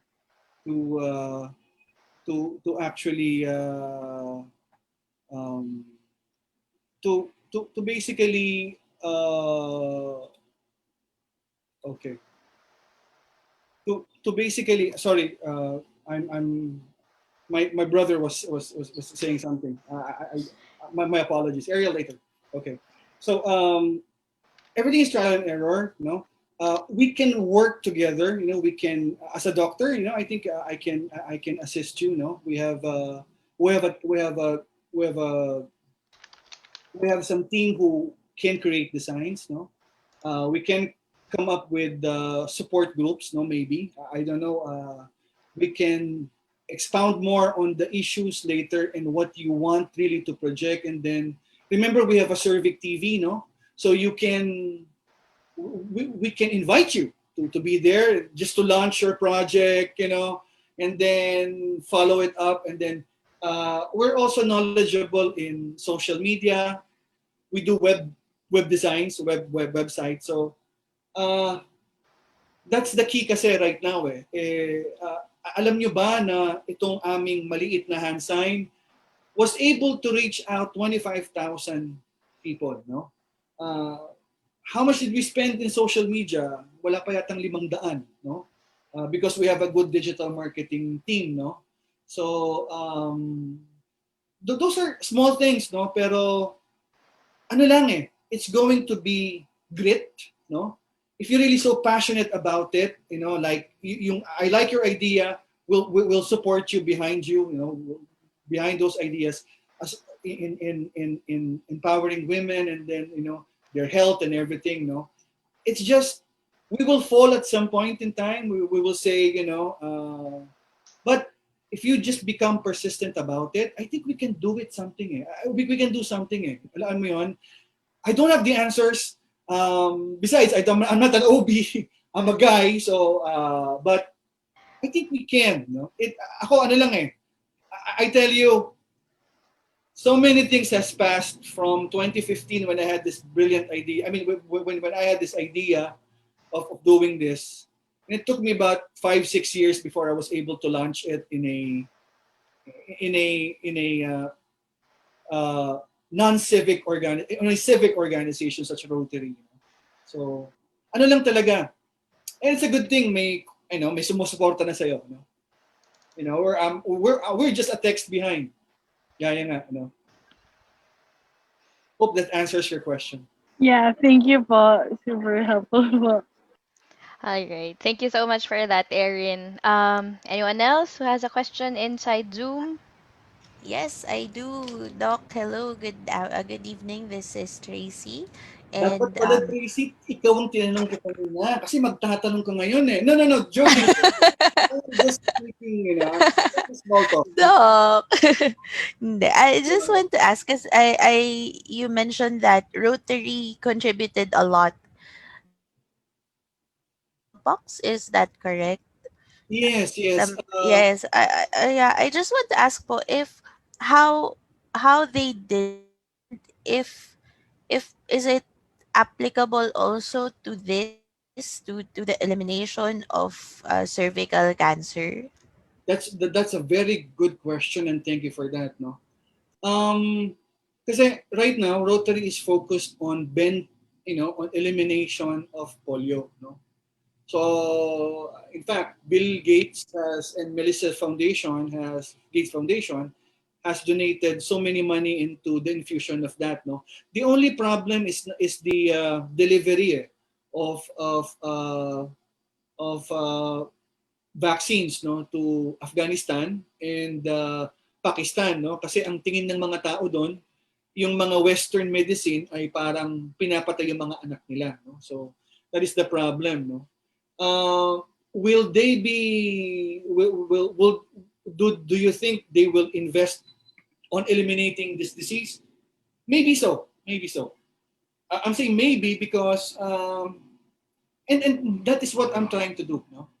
Actually, if you go into our website, it's called endcervicalcancerph.com. It came from the word end polio now.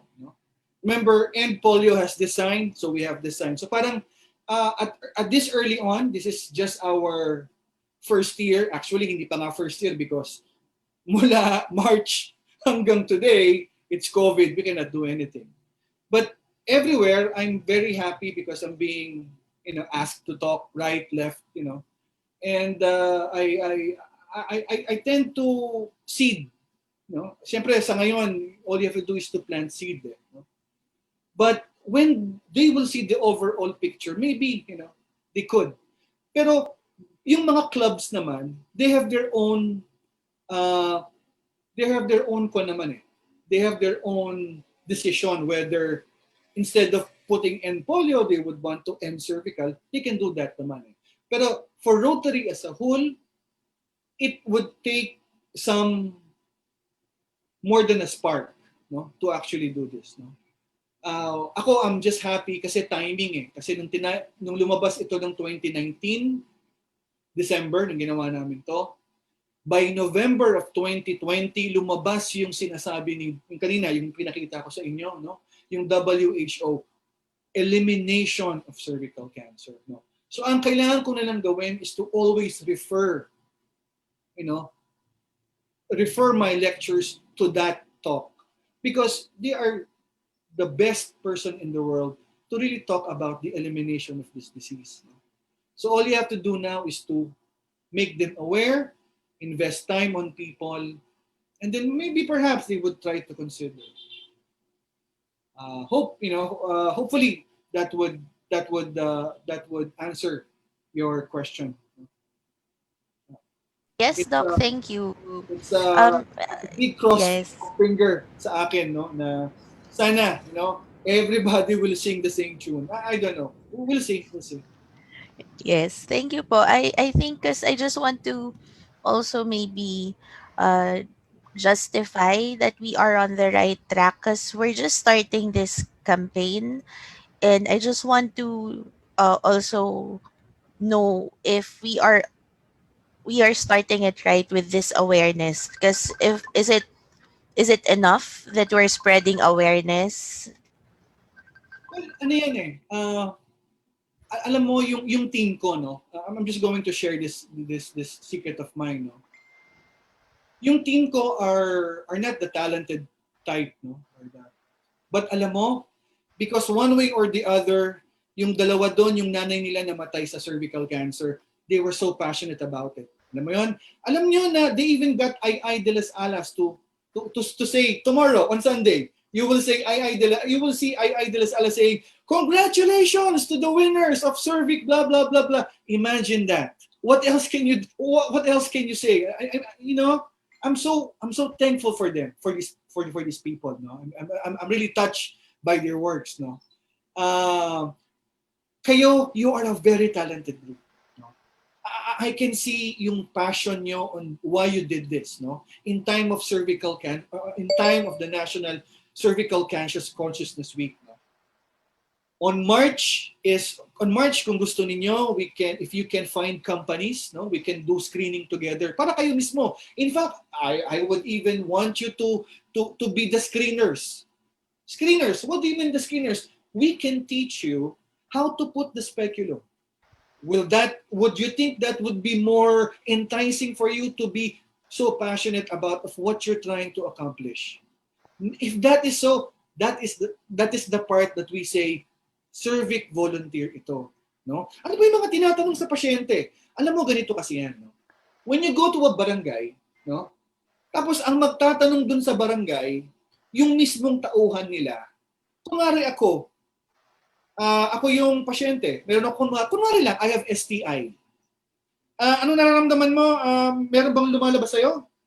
Hindi mo, kasi kakilala mo yung nag-i-interview sa'yo eh. Hindi mo sabihin, kasi po yung kahapon kasi ni ganyan eh, meron si ganito eh.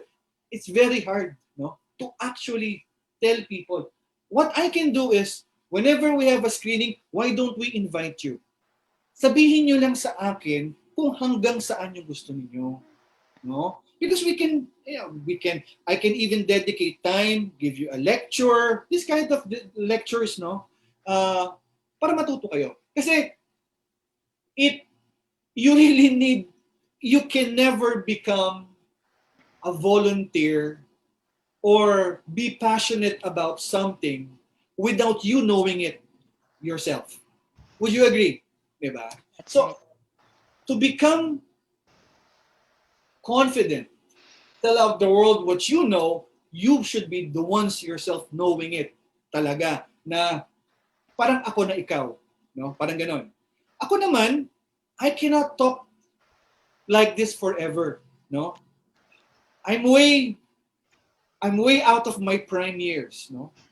I have all this popcorn tablets drinking morning and evening, So all I'm saying is, it's time to, pass the knowledge to younger generations who I think will be the prime movers by the 2050, 2060, Ganun. Kami lang ang nagsimula. Ganun lang kami. Hope that answers the question. Thank you, Doc. Thank you so much again for your time, for being such a bright energy this evening. Doc Bogs. Very Yun, that is an that's offensive, ah. When you say bright, are you stating because of this? Oh no. No, Doc. I'm just making a joke, life is life is fun, you always put fun into it because if not, there's no point in joining an organization. That is right, Doc Bugs. And thank you very much for not just insightful, but very informative talk as well. And with that, we would also like to your contribution to our tonight's webinar series. So we have a certificate for you.